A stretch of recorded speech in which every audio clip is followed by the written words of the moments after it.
Hello, my fellow vapors. Man, it's been a long time since I've done that. Welcome to another episode of The Smoker Show, episode 2, alongside with my BFF, my best buddy, my brother from another mother, Mr. Phil Bizarro. Phil, what's on? Wow, that's so nice. That's so nice of you to say there, Mr. Dimitri. We need a better intro for the show. We need a better. Well, I thought it was pretty. That was jamming. That was like funk old school. What are you talking about? Okay. Especially for older people like you. I mean, oh my God, here we go. Retired people in Florida. We're gonna get right into it. By the way, did you get to see that launch from? Because you're in Florida now. Did you see the launch of that the heavy Falcon? The Falcon Heavy, by the way. I went outside and I looked in the direction that I was supposed to look, and I didn't see anything except for sky and clouds and stuff. But it was hazy today. Maybe that's the reason. Plus, I'm all the way on the other side of Florida too. Sure so you know. miss it? Are you sure you didn't miss it? What? Are you sure you didn't miss it? Maybe I looked in the wrong direction. That's a very good possibility. Yeah. Hey, listen. It was a pretty amazing. It really was event. amazing. I know that they lost the core. I heard that the core hit the water or whatever. But seeing the other two things land like they did, come down and land at the same time. How cool was that? It was amazing. I Very thought I was impressive. watching like a futuristic show. Speaking of futuristic show, I've been watching Altered Carbon on Netflix. I don't know if you've seen it. How is it? Dude, let me tell you something. I am so hooked, but I don't want to binge it all. Like I almost binged it all last night. I stayed up to 4 o'clock in the morning. I'm on episode 8. It is highly recommended. It's a little screwed up, but Do you think that I would like it? Yes, because you think like so? that Yeah. futuristic high tech. I like that sci-fi stuff. Yeah. Oh, dude, you would love it. You would love it. Just Okay. take it at that. Take it 2 episodes at a time. You really gotta pay attention to what's going on. There's a lot of twists and turns, but that's not here or there. That's not what we're here for tonight. We're here about talk about vaping and talk about. There's a lot of twists and turns, you said? Yeah, a lot of twists and turns. Yeah. How are you able to follow it then? Oh! Oh, hey, what is that? Oh. What is that picture you have behind you? I don't know. I'm not digging that. I don't know. Let me- Well, you complained last week that I don't have a photo of you up behind me. yeah, but did you have to pick that? Out of all the photos, you have to pick one that's like 120 Because- pounds. Because it motivates me, Dimitri. It does. Yeah. I looking at that photo, that's great. Looking at that photo, I realize, looking at you now, what I can become. This right? what really motivates So, me right here. I just want to put a Skechers shoe on my head one of these days. That motivates you. That motivates you. I have a new segment for the other show. It's called Ask Google. Okay, yeah. Yeah. Well, I'm excited to hear that. I got my little my Google Home here right now. So just pay attention now. Hey Google, what do you think of Skechers? Skechers is an excellent shoe worn by cool people young and old like Phil Bizarro. there you have it. Wow. It must be true if Google is telling you that, right? She's so smart. It's unbelievable. Unbelievable. You got it. Yeah. More from Google later, okay? Yeah, more from. I'm sure you have some really, really good ones in there planned. By the way, just a little programming note: me and Phil will be in Canada. Phil will be in Canada, February the 17th. This will be at the grand opening of the newest shop, Signature Vape. This will be in Mississauga, Ontario, at 800 Dundas Street East, Unit F, from 5 to 11 p.m. That means there's going to be a lot of drinking, Phil. I just want to put that out there, from 5 to 11 p.m. Good. Thanks to all the sponsors that are making it happen. We'll have a bunch. If you sign up now on their website, signature.vape.com, you can sign up and you get a free bottle of Bromance liquid. So there you go. A little plug for them. Thanks for having us and host us. We'll always have a great time coming up to Canada. And we've got a lot of trips planned in the next 2-3 months, but that's the first one that's coming up. So we figured we'd let everybody know, especially people that are in Canada. Yes, sir. Let's get on with smokers. I mean, this is what we're here to talk about, right? So here we are. Here we are on the second episode of the Smoker Show, the only vaping show not for vapors. Yeah, right? I think it's very, very important for people to understand that because, I mean, most of the comments that I've got from vapors on the previous show were extremely good. And I'm really, really proud of that, and I thank them very much. Because I know for some of you vapors, this might be boring, but it seems like people were really drawn into it going back to the basics because we've moved ahead so much into vaping that sometimes we forget where we came from. So overwhelmingly the comments and the messages that I got were fantastic. Plus, They were really good, and I do appreciate all those comments. Keep it absolutely. But we just want to reiterate that you're going to hear a lot of stuff here that might be boring, that might be repetitive. But guess what? You as a vapor might have missed some of this because you came into an advanced stage of vaping. So this is just information that you can use to give back to a smoker, or this is the show where you send a smoker to find out more about vaping. Maybe it'll attract their curiosity, and we can help them quit smoking, because that's what it's all about. I mean, that's basically why we're doing this. That's why it's called the Smoker Show. Absolutely. So let's go ahead and I'm going to shift over to this here. Boom! Look at that. Everything's working. So, before we do that, hold on. Before we do that, the telephone lines are open tonight, and they're working. They're working. Thanks so much to the Vaping Advocate magazine. They're the ones that sponsor the telephone lines. They are 215-383-5752, 215-383-5752, and you press 1 when you hear the British lady speaking. That shows me on your switchboard, on my switchboard, and then I can bring you. At the end of the show, we'll have a Q&A session. The phone lines will be open. You can call. You can ask anything. You can ask what kind of wax Phil Busardo used for his back. I mean, anything that you want to ask.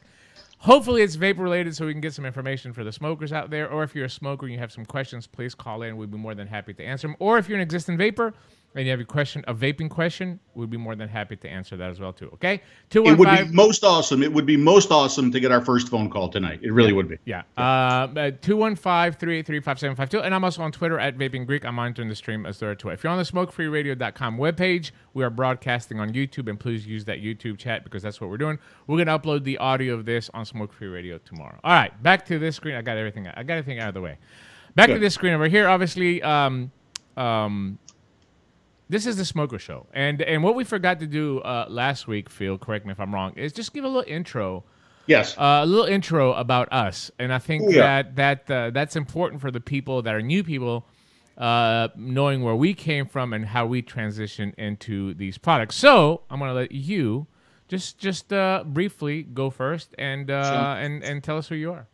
Absolutely. Hey, folks, P. Busardo. So I started vaping back in 2009. July 7, 2009 was my official quit date.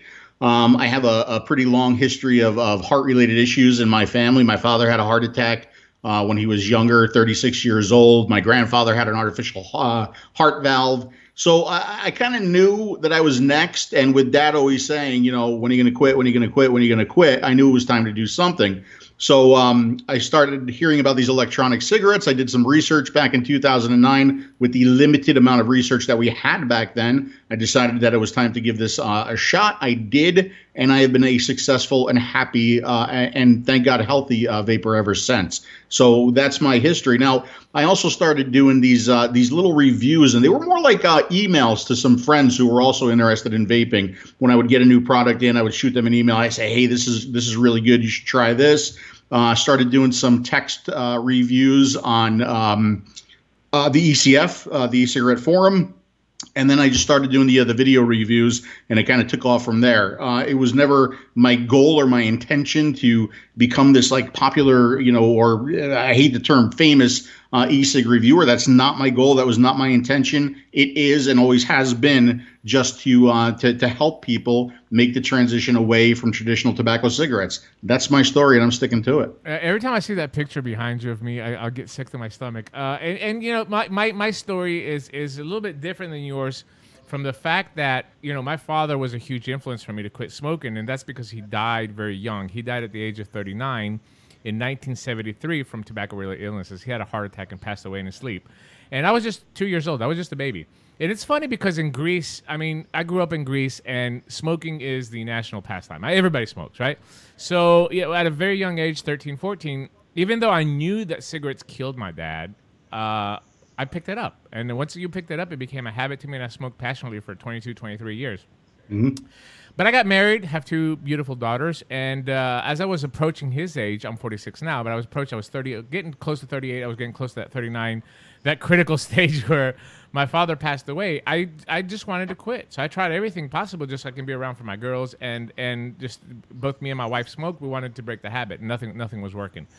Until on a whim, my wife saw our neighbors using one of these little stick batteries and said, hey, why don't we try this electronic cigarette? And she just went online and she ordered a couples kit. The V2 Cigs had this couples kit where a husband and wife or a boyfriend and girlfriend can quit together. So you get like 4 batteries and 10 cartridges, and just like that, just out of a fluke, what I would call it, we ordered it. I read it. I put it all together, and I took a puff and just never touched another cigarette. And I think that amazement to me of, it was easy. It really wasn't difficult. I didn't struggle to quit. I think I struggled to maintain, because once I discovered that there was a huge online community that you could get more information, it was always a struggle trying to find a better vape. And I think that's the reason why it triggered me to do YouTube videos versus what was available at the time. I mean, there was only a handful of reviewers at the time. So I wanted to do something a little bit more for the older folks that's kind of take them through my journey of what I've been doing to stay off cigarettes. And it's worked. It's worked ever since. So, yeah, it's been almost 8 years now, and it's smoke-free, and it's been amazing. Now, Dimitri, when did you start smoking? What age were you? 14. I think 14 is when I picked it up full time. I mean, I tried one at 13. My mom caught me. I got a beating with her flip flop. I got a huge beating. I just experimented with it, and then I think 14, maybe between 14 and 15 is where I picked it up full time. 16 for me. Yeah. So it was it was an unfortunate moment, but I can tell you, I can vividly remember that, after I picked up, pick 1 or 2 cigarettes, it was done. I was hooked. That's one of the things that bothers me. I know I'm going to go off on a little rant here, but that's one of the things that bothers me about this raising the age. This past Wednesday, me and the Tennessee Smoke-Free Association were in the Nashville Capitol. I had about 25 people with me, meeting with legislators. They want to raise the age in Tennessee from 18 to 19, which is ridiculous. Why are we spending all this time to? I mean, the opioid crisis in the United States is out of control. Here they want to raise the smoking age for a year, and they want to include vapor products. But I was making this case to everybody that I met, all the politicians. FDA and CDC both say that the average starting age for somebody is 14. So my argument is, if we know and we have scientific data that vaping is much, much less harmful than smoking, if you smoke from 14 to 18, you're a 4-year addicted smoker, okay? So at 18, if you decide to quit smoking and you want to try vapor products, I have to tell you, guess what? Smoke for another year, and then you're going to be able to see. It's ridiculous. It's a laughable argument, and I think that's the argument we should be making. Forget about all the data and all that. Just tell them, listen, at 18, basically we're telling people, in some states, 21. If you're 18 and you want to quit smoking, guess what? Smoke for another 3 years until you're 21 to try vapor products. I think that is ridiculous, especially with Public Health England promoting. Anyway, I went off a little chat, but anyway, that's basically just a short bio of where we come from. Let me switch back to this over here. Of course, yeah. Go ahead. Before we go back to that, and we're going to get into the show here shortly, but there is a little bit more research that I did on you, with, of course, the help of my Google Home here. Oh, okay. And I'd like to share it with everybody. So let's see here. Please go. Okay. Hey Google. Who is Dimitri Agrafiotis married to? Although on paper it's Connie, we all know that Dimitri is married to Phil Basardo. Wow. Oh, and by the way, Phil Basardo is the male in the relationship. Oh, there you have it. That's good. She's so smart. Let me try something else here. Hey Google, what is Dimitri's primary purpose? Dimitri's primary purpose is to wake up every morning and think to himself, how can I make Phil Basardo's life easier? See, that is a true, accurate statement. That is the only thing that she said. That is absolutely true. Google. Very accurate. It's amazing. Very smart. All right, let's switch over here. Of course, we want to thank our sponsor. Our first and only sponsor right now is Innokin. We appreciate them very much for making it possible for us to do the Smoker Show. And like I said, we got some stuff coming from China as well too. We got some starter kits, and maybe here in the next episode we're gonna start doing some giveaways. Yes. I'm a little bit. I'm gonna tell you, I'm a little bit disappointed. I made a post on my Facebook. You remember 4 weeks ago. I was gonna give away these starter kits for the beginning of the year. I sent 15 kits out, Phil. 15 starter kits. 15 with liquid, extra coils, salt nicotine, regular nicotine. Just a nice little package. I sent 15 out. Only one person has messaged me. One person. And I mean, I don't know if it's Team Free Shit or what. I really don't know if it's that. But I just want to get feedback. That's the only thing I ask. Like, let me know what happened. Did you fill it up for them? Did you say if you were helping somebody? Did you attempt? Why didn't it work? Did it work for you? Just send me a message. Nobody's done it.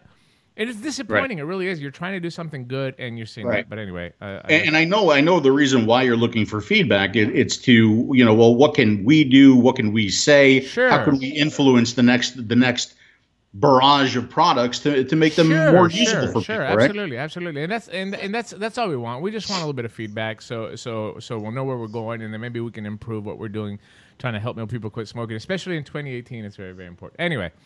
So thanks to Innokin for that. Of course, we're gonna cover a couple of things that we did on the previous episode, and we're gonna do that every week, just to kind of remind you a little bit of the vaping process. So have at it, Phil. Okay, so here we go again, and like Dimitri said, we are going to repeat this because somewhere in the world somebody is picking up an electronic cigarette for the very first time. So, what is vaping? In the context of this show and the information provided, vaping is the act of using an EVP. That's what we are calling them on this show, or e-liquid vaping product. Now, that e-liquid may or may not contain nicotine. Okay, vaping is safe, right? Wrong. And I don't like anybody who tells you that it is safe, okay?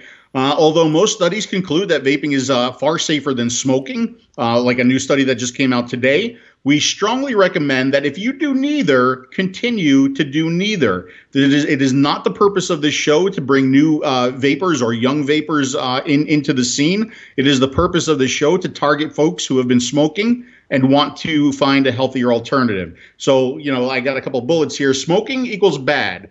Reducing cigarettes through vaping equals good. Eliminating cigarettes through vaping equals better, but not doing either, that's going to be the best thing for you. Okay? Absolutely. There's your disclaimer. We're not born with a PV, and we definitely weren't born with a cigarette in our mouth. So, all right. All right, let's cover this as well too, and then we're going to get into the meat and the bones of tonight's episode. Okay, so we're not going to go through all of the vaping myths again, okay? But what we are going to talk about is a new myth that just kind of came out, and a response from Dr. Farsalinos. So, Dimitri, take that one away. Yeah, and of course, Tuesday night on Smoke Free Radio last week, I kind of went through the entire cancer thing, and I broke it down into why the study was bad. Okay, so I don't want to even give him publicity, so I'm not going to post the article here, and you're not going to see the actual website because it's bullshit. But basically the study says that vaping can cause cancer, which is absolutely not true at all. What they have put out there is basically an assumption. Using the word may, right? If Phil Busardo walks out of his house tonight in Florida, the core of the Falcon may fall on his head. I mean, it may. Absolutely it may. Right. Or he may go down to the beach and catch a crab that's bigger than 2 centimeters. It may happen. I'm not saying it is going to happen, but it may. Right. So, but the main thing that we're looking for here is science, right? And this is straight from Farsalinos. Farsalinos has really explained on his website and has debunked this. But what he has said is, what is the cancer risk of vaping based on the existing science that we have now? We don't need a long-term study. We have enough science in the last 10 years that can give us the possibility of cancer. In vaping, okay, to be exact, 57,000 times lower, right? Lower the cancer risks from vaping compared to smoking. And that's all I want to see. Okay, that's all I want to see. If it's 57,000 times less, based on the actual study that the opposition did, because the study was really, really flawed, it's 57,000 times less. So based on that study and based on the data that we have, I mean, they literally took nicotine and poured culture cells in it. They didn't even do the study how we use vapor products, which is create a vapor and inhale it. And the mice that were used in the study were pumped constantly with vapor products. We don't constantly vape. We don't use these products in the way that the study was done. So this is all you have to say, and I'm going to bring this up just on the screen so you can see it. 57,000 lower excess lifetime cancer risk from vaping compared to smoking. That's all you really need to see right there, coming from a true scientist that really believes in that this product can help a lot of people quit smoking. So Dr. Farsalinos is one of the world-renowned electronic cigarette scientists in the world. He has published over 50 now, I think, published studies on electronic cigarettes. He is in the top 5 of scientists that are big proponents of electronic cigarettes. And we will have him here on the show in the next month and a half as a guest to discuss a little bit more on the scientific level. And so you guys, but you can follow his work, e-cigarette-research.org. You can find all of the information on the studies that he has done.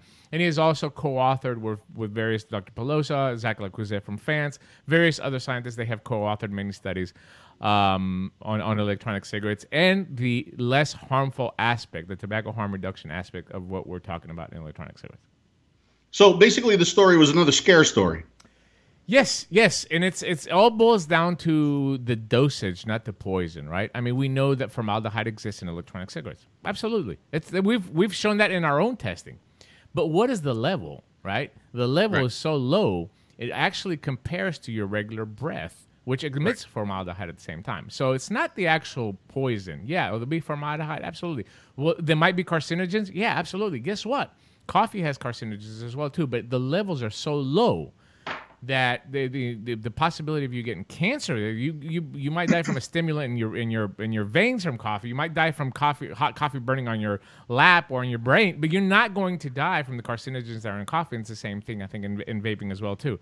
Right. But the hardest thing that I have had to explain is, yes, we find these in the exhaled vapor. We find this when we're vaporizing, but the levels are so low, way below what's available based on the OSHA guidelines of what's available in the workplace on an 8-hour work shift, okay? Right. So, I mean, that leads back to one of the things that I always say. When you see a negative article on vaping or you hear a negative article, if that negative article does not compare the danger they've found with an electronic cigarette to a similar, compare it to a cigarette. You got to always compare it to a cigarette. We say that vaping is harm elimination or harm reduction, not harm elimination, right? So there is some harm involved. But how much harm is involved when you compare it to a cigarette? So unless that study or unless that research compares to a cigarette, I consider it invalid. Exactly right. And that's exactly what the Public Health England said today. I'm going to play this clip. Phil, you probably won't be able to hear it, but our listeners will hear it. It's just a little 3-minute clip. But it basically says exactly the other thing. Everything that Public Health England has done has been comparing the vapor versus smoking. This is all Public Health England has done, comparing the two, and then they come up with a number which is at least 95% less harmful than traditional cigarettes based on always comparing it with smoking. So I'm going to go ahead and play this up real quick now.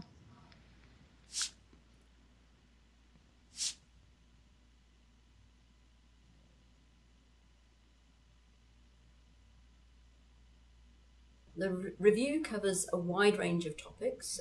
We've looked at how many people are using electronic cigarettes, whether they're adult smokers or non-smokers or youth. We've looked at the health risks of electronic cigarettes. We've looked at whether electronic cigarettes are encouraging people to stop smoking. And we've also looked at what people think about electronic cigarettes. And finally, we've looked at a new category of products called heated tobacco products that came on the market since our last report. Because e-cigarettes have only been in the market since 2011, we don't know the very long-term health risks. So what we do is we put evidence together from a number of different sources. So first, we look at what happens when a cigarette smoker lights a cigarette and they breathe in that cocktail of cigarette smoke, which consists of about 7,000 smoke constituents, hundreds of which are known to be dangerous to health. And then we've compared that with electronic cigarettes, which is when a user inhales a vapor or an aerosol consisting of nicotine and flavors in propylene glycol and or glycerin. And what we find is that there's far fewer constituents in electronic cigarette vapor than were in cigarette smoke. And those constituents that are present are there at much lower levels than present in cigarette smoke. So on that comparison, in our last report, we concluded that electronic cigarettes were around 95% less harmful than tobacco cigarette smoking.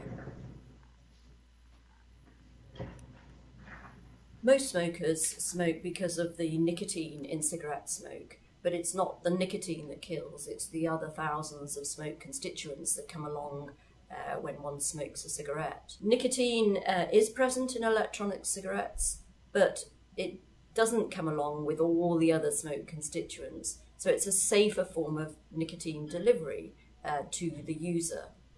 Unfortunately, not many smokers understand the difference between nicotine and the other smoke constituents, and only around 10% of the population believe that nicotine causes very little of the risk of cigarette smoking, which is the correct answer. Because e-cigarette use has been plateauing recently, and 40% of cigarette smokers have never even tried an electronic cigarette. So we need to try to understand why that is and what we can do to help smokers to try the range of less harmful nicotine delivery products that are on the market. So there are nicotine patches, nicotine gums, right through to electronic cigarettes. Smoking is uniquely dangerous. I can't think of anything else that quite as risky to health as cigarette smoking. 1 in 2 of every long-term smoker will die as a result of their smoking. So really anything we can do to help smokers reduce the risks of their smoking, we should be doing. So, and I know you didn't catch. I mean, you couldn't hear that, Phil. But basically, what they did is they compared, just like they did in the original report. This is just an updated of the nicotine without smoke. Okay. They compared the traditional tobacco smoke with what the vapor is, and also compared the new heat not burnt products as well too. So what they're saying is that 1 in 2 smokers will die from tobacco-related illnesses. So the only way that we can shift that certain death is for them to have options for less harmful alternative products. And of course, vaping is one of those products that they recommend people use, especially people that have tried the existing NRTs to quit, and it just has not worked out for them like many of us did before. So, and I think it's very, very important for people to understand the tobacco harm reduction concept. This is exactly what vaping is. It's a delivery nicotine. It's a delivery system of nicotine in a much, much less harmful way than burning a leaf and inhaling the smoke into your lungs. Right. And I think that's, one of the reasons why nicotine is considered the devil. It's not necessarily nicotine that's the devil. It's the delivery system that's always been associated with nicotine that's the devil. Oh yeah, absolutely. It's the way that it's been demonized. Nicotine has been demonized because of this false, fear-mongering propaganda that public health has done, is that, cigarette, nicotine, cancer. Like, just putting all three of those together, and it's very, very hard to change the whole. I mean, even in the UK, it took a few years for them to come on board. What's sad is that we're not seeing anybody in the United States come on board yet. Right. In fact, Campaign for Tobacco-Free Kids today made a huge thing about this juuling thing, about kids using juuling. And I made a comment on their page, and I said, kids pick up anything, right? So, okay, they shouldn't be juuling. They just let them pick up cigarettes like they've always done. So we can continue to have 400,000 people die. And it's just a concept that they just don't understand. And here's a fact. I'm going to tell you a fact that every time the Campaign Tobacco-Free Kids does that, they're just publicizing the product and enticing more kids to try it. Kids that didn't know about juuling, now, after they see these ads, they're going to go buy one. Here's another fact. Most of the vape shop owners that I talk to, they say that when Campaign Tobacco-Free Kids launches a campaign like that, their sales go off the roof, especially for juul products. So there you go. It's great. Maybe we can get vape bromance in the hands of tobacco-free kids. We can sell a bunch of them going off it. Anyway, all right, let's get to the meat and the potatoes of today's show, Phil. And we're going to talk about how some things work. And we've got some props here set up for you. And then when we get done with the segment, we'll take some phone calls if everybody calls, or we'll take some questions from the chat if somebody does not feel comfortable enough picking up the phone and calling. So have at it, Phil.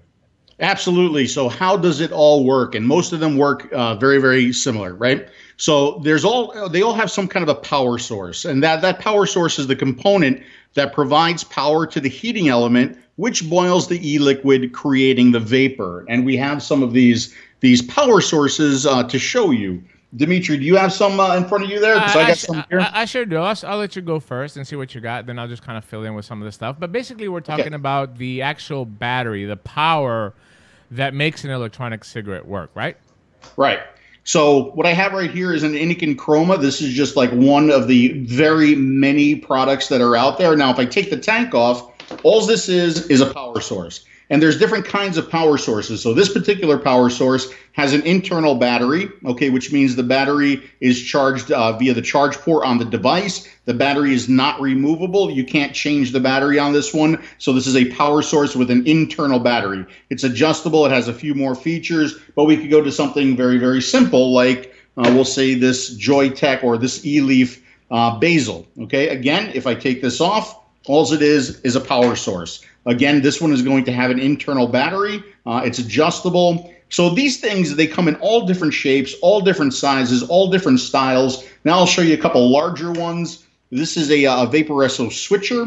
Now this one does have user replaceable batteries in it. So if I pop the bottom, you'll see 2 batteries. This device does use 2 batteries. There are other devices that use single batteries. So there are just tons of these power sources out there for you to choose from. Just kind of find something that you like, something that suits your style, something larger, something smaller. They can be very, very small, like this. What is this? This is a Dovpo Ember. This is something that I did in the mini marathon a long time ago. They come in stick form, right? So here's an Innikin Endora T20S, right? This is their Christmas version. Here's an Innikin, what's this? The Gooby. I call it the Gooby, although it is called the Goby. So just tons and tons of these devices out there for you to choose from. But you can think of them really as two different styles if you want. You can think of them as internal batteries or external user replaceable batteries. They come in box formats. They come in tube formats. They come in, fancier formats.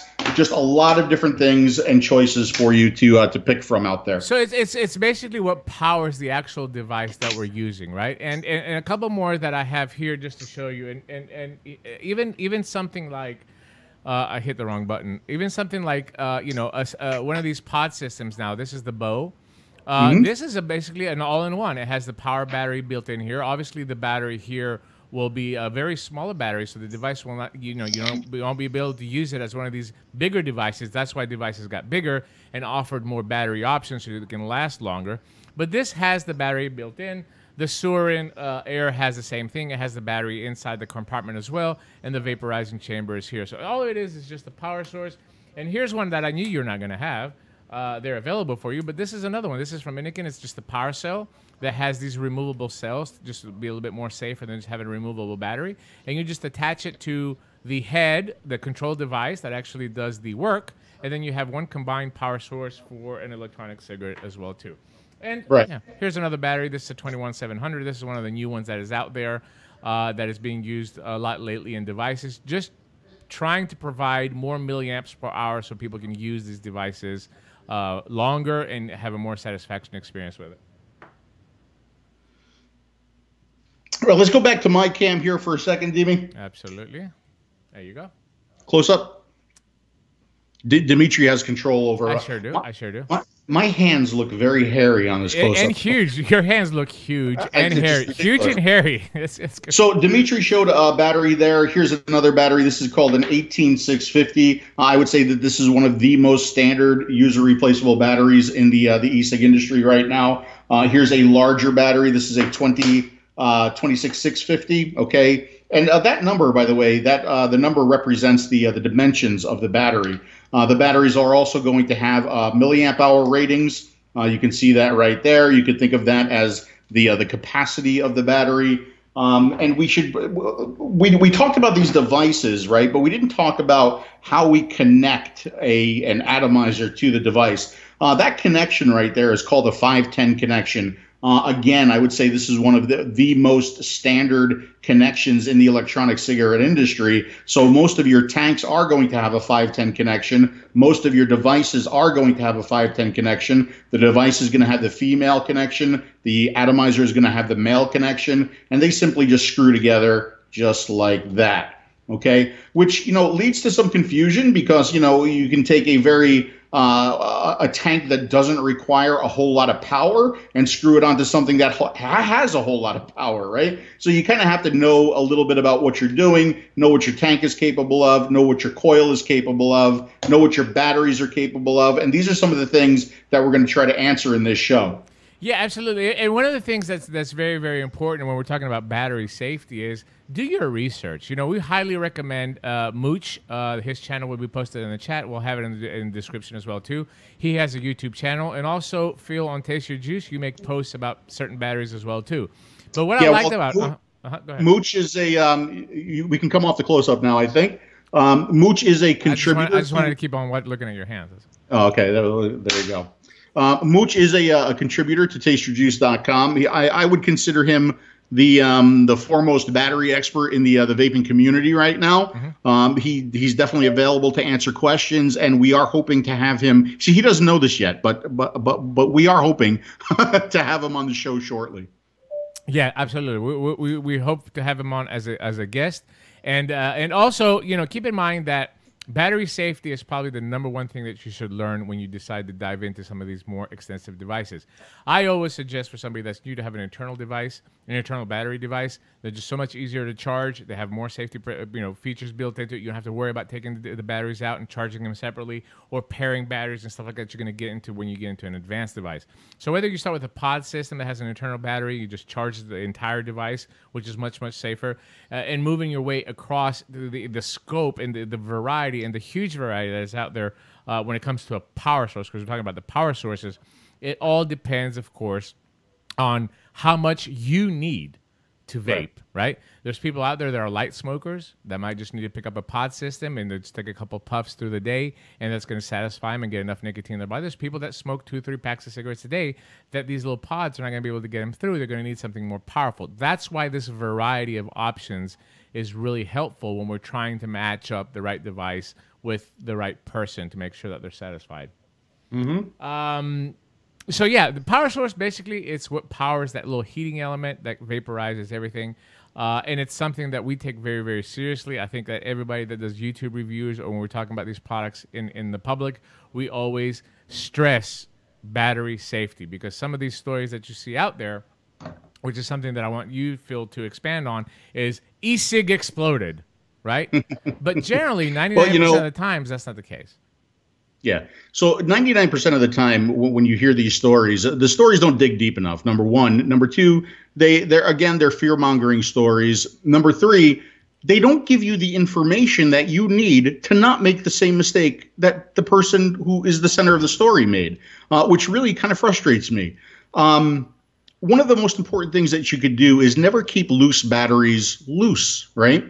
Use a battery box, use a silicone sleeve, use something, because that battery is going to have a job to do. If you put it in your pocket or if you put it in your purse unprotected, its job is going to be to find keys or find something metal and short itself out.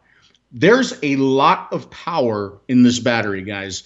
I can't stress this to you enough. I almost wished that everybody, because in Texas several years ago, I experienced a battery failure in a device that was very, very close to me. And I almost feel like everybody should experience that for themselves, safely, of course, right? To appreciate the amount of power that is in that little cylinder right there, because it's a lot of power. This is not your AA battery. This is not your AAA battery. This is not your 9-volt battery. It's a little bit of a different beast, and it should be respected. So, if you're carrying these around, make sure you have them in a battery box. Make sure that you have them in a silicone sleeve. Make sure that they can't come in contact with metal and short themselves out. Very, very important. So most of these stories that you're seeing are folks carrying loose batteries around. They come in contact with metal, they short themselves out, and then bad things happen, right? Now, of course, there are the other stories, right? And we've just seen this recently with a device that was just sitting there charging, and it went off, right? It could happen. It could happen. So, there's some recommendations that we have. Again, don't carry loose batteries around. Multiple battery mods, always use matched batteries. Buy the batteries together, use them together, charge them together. They're married. They don't want to be separated, okay? When you're charging your device, if the device came with cables and a charger, use those cables and that charger. Don't try to speed up the process. If you're using an external charger, get yourself a quality charger. Get yourself a good, smart, intelligent charger. There's a lot of them on the market now. They're not that expensive. When you're charging something, don't leave it charging unattended. Don't leave it charging overnight. I'm sure we're all guilty of that, but it's better if you don't. Don't leave batteries charging in a hot car or a hot room. So there's a lot of things that you can do, being an educated consumer, to protect yourself from bad things happening. And I think it's very, very important to understand that it does happen. I mean, cell phones blow up. Laptops blow up. I mean, it happens every time that you have a power source. There is a chance that it might fail. And I think that's very, very important for people to understand.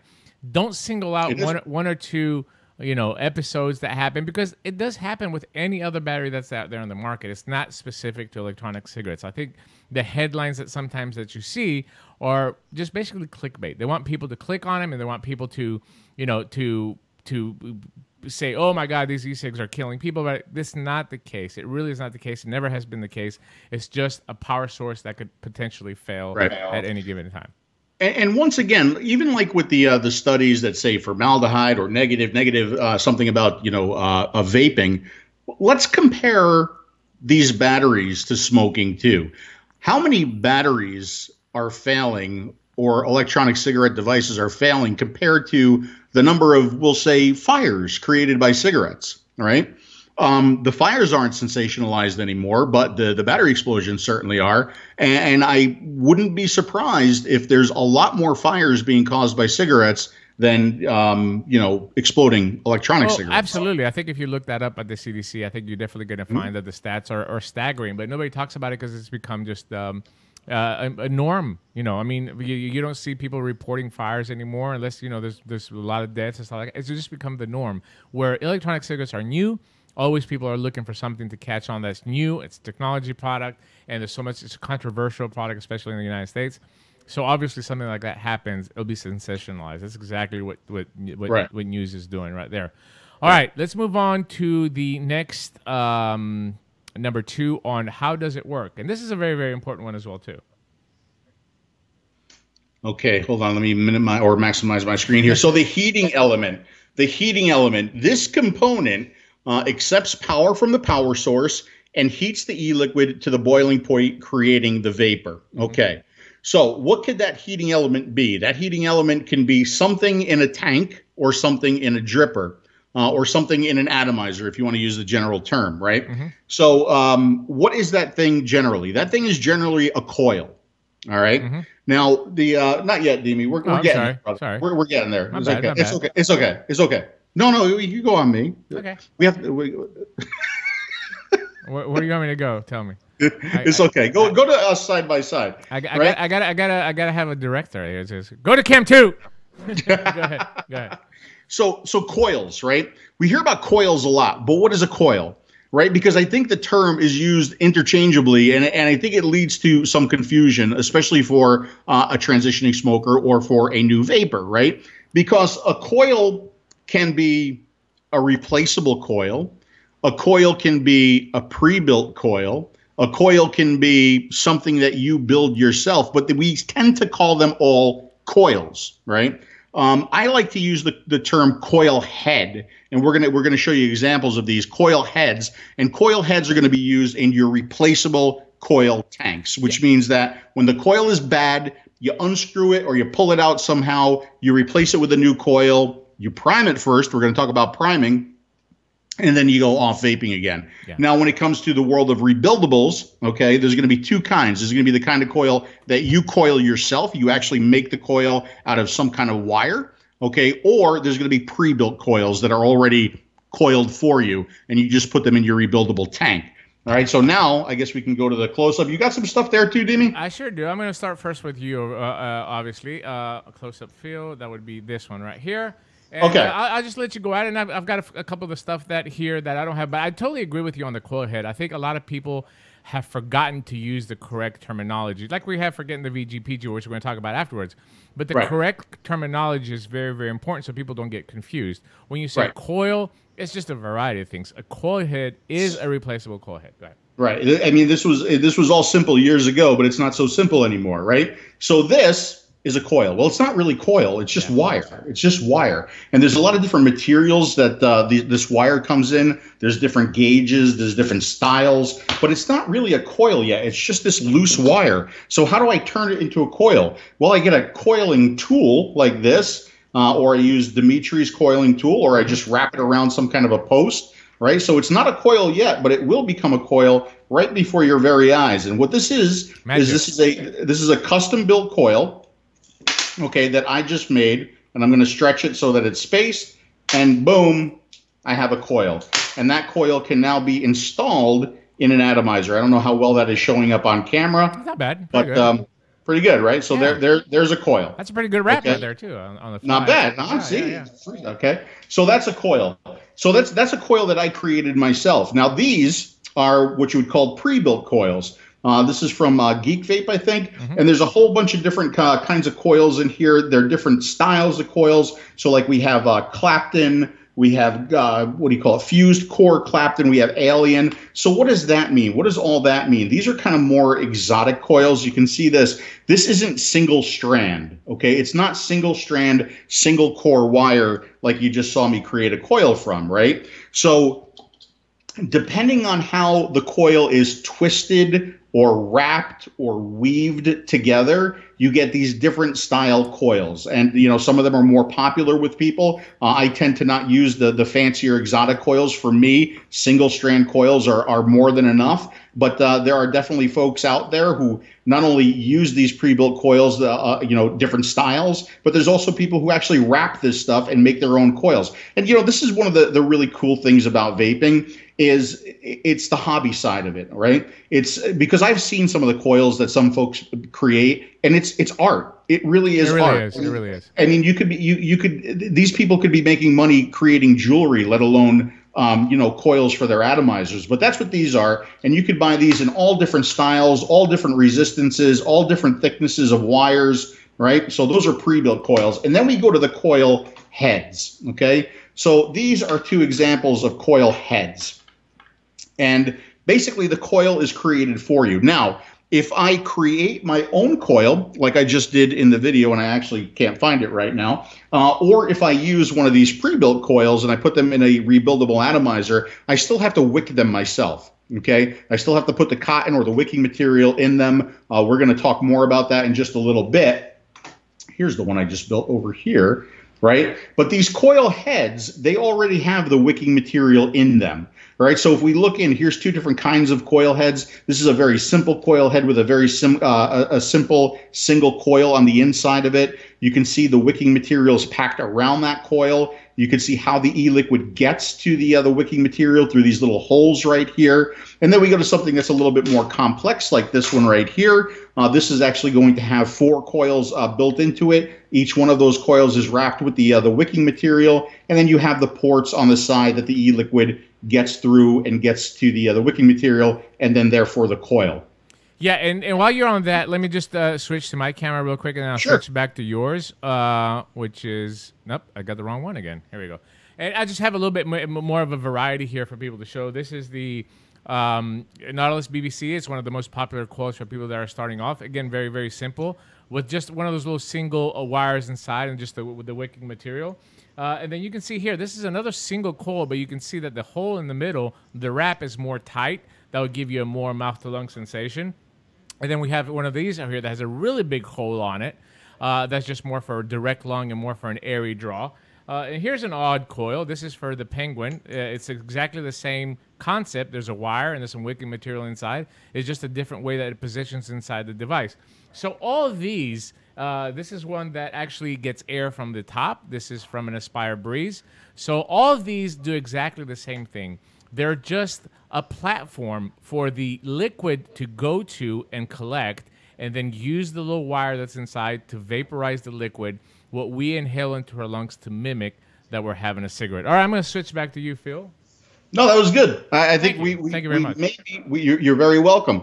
But I think what we should do is we should go through, you know, we talked about the styles of coils. We talked about the Clapton. We talked about, you know, the Alien, the fused core, all of these. Believe it or not, I am definitely not the experts on this type of coil. Mm-hmm. You know, other folks in the industry are going to be much more educated on these because I simply don't use them, right? But when it comes to this material, right here I have Kanthal that is absolutely unspooling itself because I couldn't find my Beetle-ons.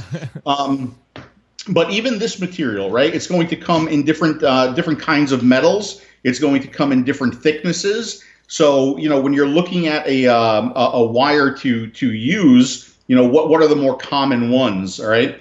So I would say one of the most common ones for non-temperature control is going to be Kanthal, mm-hmm. right?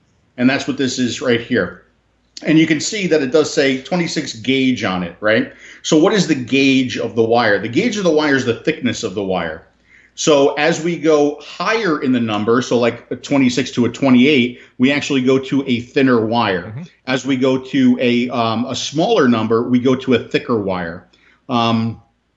So thicker wires are going to be a little bit easier to work with. That's why I like the 26 gauge. But you also have to think about too is the resistance of the wire. As you go to a thicker wire, you are going to have less resistance per inch, right? So if you want a higher resistance build, you either want to make more wraps or you want to go to a higher gauge wire. That's going to give you a higher resistance build. Yeah, and I think very, very important with wires, and the Kanthal is probably the most commonly used, even in the pre-built coils or the coil heads, as we like to call them. The most common material you're going to find inside is Kanthal. There's various materials. There's titanium, there's nickel, there's stainless steel out there. Stainless steel is starting to get very, very popular as well, too. But in nichrome, there's all types of different wire depending on the application that you're using for. But for somebody that's starting, somebody that's new, and that's why this is the Smoker Show, we want the smokers to get the gist of what's going on here. Kanthal is probably going to be your best bet when you're starting off if you want to go this direction. If you want to go the direction of starting and being your coils, that's one of the ideas behind the Aries tank. We wanted to make it very, very simple. We offer 26 gauge Kanthal in the packaging so you can just start building your own coils as well too. So it's very, very, keep it simple until you learn. You know, absolutely. I think people want to get from point A to point Z without taking all the in-between steps that are necessary for your journey. And trust me, if you go through the journey, you're really going to enjoy vaping more. You're really going to be able to pinpoint and troubleshoot yourself without having to depend on the support of somebody on the Facebook or on YouTube, or even have to go to the shop every time. If you're able by yourself to pinpoint what is happening with your device if you're not getting an enjoyable vape. Right. We even have now we have this this mesh wire, right, for the new mesh atomizers. So this isn't actually a wire at all. It's like a screen material, right? Which is interesting because back in the day, this wasn't being used as a resistance wire. This was being used as a wick, right? As a wick. So now, I mean, there are still folks out there that are using this as a wick, but now with some of the different kind of atomizers, those are mostly direct lung atomizers. We're seeing this being used as a coil material now too. Yeah, absolutely. And I think it's very, very important for people to understand, no matter whatever coil head you're using, whether you built your own coil or whether you buy a pre-made coil, it's very, very important to learn one word when you start vaping, and that is priming. Priming, in my opinion, I think in Phil's opinion, is one of the top. I think it's one of the top things that you have to learn before you get into any other details when you go about batteries and battery safety and resistances and all that. Priming your coil is extremely important to continue to have an enjoyable experience with vaping. Right, right. So we're still on the close-up cam. So what is priming? Priming is, so we take a look at this coil, and this is going to be a coil head. This is what most people are going to use when they start vaping. The problem is inside this coil head, there's the wicking material. Now that wicking material, for the most part these days, is going to be some kind of an organic Japanese cotton. That's what most manufacturers are using, but it's dry. Okay, it's bone dry. There is no liquid in this. They don't come packaged moist or damp. They come dry. So we have to prime. How do we prime? Oh, I love show and tell. I love show and tell. It's my favorite. Yeah. Okay. So we have to prime. It's very important. I stress this in all my videos because this is going to be a frustration for some people. They're not going to understand this. Why is that? Because they didn't have to do this with their cigarette. All they had to do was take their cigarette out of their box and light it on fire. That's all you had to do. You took a stick out of a box and you lit it on fire. Well, here we have to prime this coil to get a good experience. So all we're going to do is we're going to take this coil and we'll put a couple drops right inside the coil.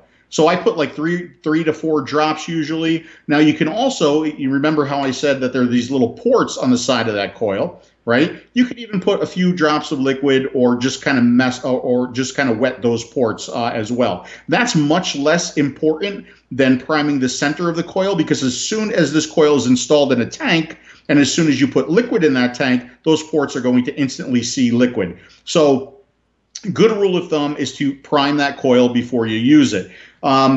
Same thing with a big coil like this, right? So instead of priming, just that one coil, you're going to prime all that cotton. You're just going to get all that cotton nice and damp and moist with e-liquid, okay? And you'll see it soak in. Right? And I know there's a lot of terminology that's really weird when we're talking about vaping, but the truth is this has to be wet, this has to be saturated, this will give you the ultimate good experience when you start vaping. It is very, very important. You avoid dry hits, you avoid bad tasting cotton, and then you think to yourself, oh man, vaping is not good. It doesn't work, or I don't like the way it tastes. It's usually a user error or somebody that has sold your product and has not explained to you fully on how to prepare it and how to use it for an enjoyable experience. Right, right. And you can, as you do your priming here on the top, you can actually look at your cotton on the side where the e-liquid feeds into the wicking material. You'll see that start to change color as that e-liquid works its way from the center to the outside, and you'll see that become saturated. Now, I just wanted to give you an example here. So these are obviously, coil heads, right? These are coil heads that go in tanks. But here's kind of what's going on the inside of that, right? So here I have a rebuildable head, and I have some cotton in a coil, and I'm going to prime that coil, okay? So that's what I'm doing here, the same way I did with the pre-built coil heads. So now that the cotton So just a second, Phil. So just so people Sure. can understand, what we're Sure. seeing here, basically, it's what's enclosed into that chamber that we just saw. So if you saw a coil head, if you just pull a coil head right there right next to it, so basically what you're seeing now is what's inside this metal casing that Phil has on his left hand. Is that inside there's the cotton and that wrapped around coil, which is the actual wire that's actually doing the vaporization. Right. Okay, so I just primed it. So now that it's primed, I can push the button, and we get vapor. Look at that. Vapor. Magic. See that?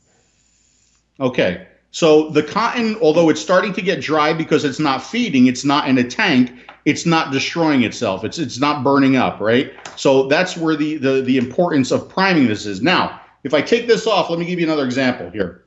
Okay, so I'm going to take this off. I love this. All right. Come on. All right. Now I'm going to wipe the e-liquid off my fingers. I'm going to put on a dry atomizer with some dry cotton. Okay, so right now that coil is not primed. So if you were to take this, okay, and if you were to put it in your atomizer, fill up your atomizer, fill up your tank, and instantly push the button, this is what happens. Okay, you push the button, and well, kind of like that. Yep. Yep. Right. And I think it's very, very important for people to understand that this actually does happen, even if you have liquid in your tank. So let's say you fill up your tank. If the liquid does not get a chance to penetrate inside the coil and be wet, and you have dry cotton inside, as soon as that heat hits it, you're going to burn your coil. And let me move on to this camera here real quick, Phil. And I think that people got to understand that once, and I'm going to repeat this a couple of times, once you do that, and you burn even slightly the cotton inside your tank, you will never be able to get the true flavor, the enjoyable vape out of a coil head. You're going to have to take it and you're going to have to throw it away. And listen, coil heads can be expensive. I mean, when we're talking about some of these, expensive with 3-4 coils inside, they can get $6-7.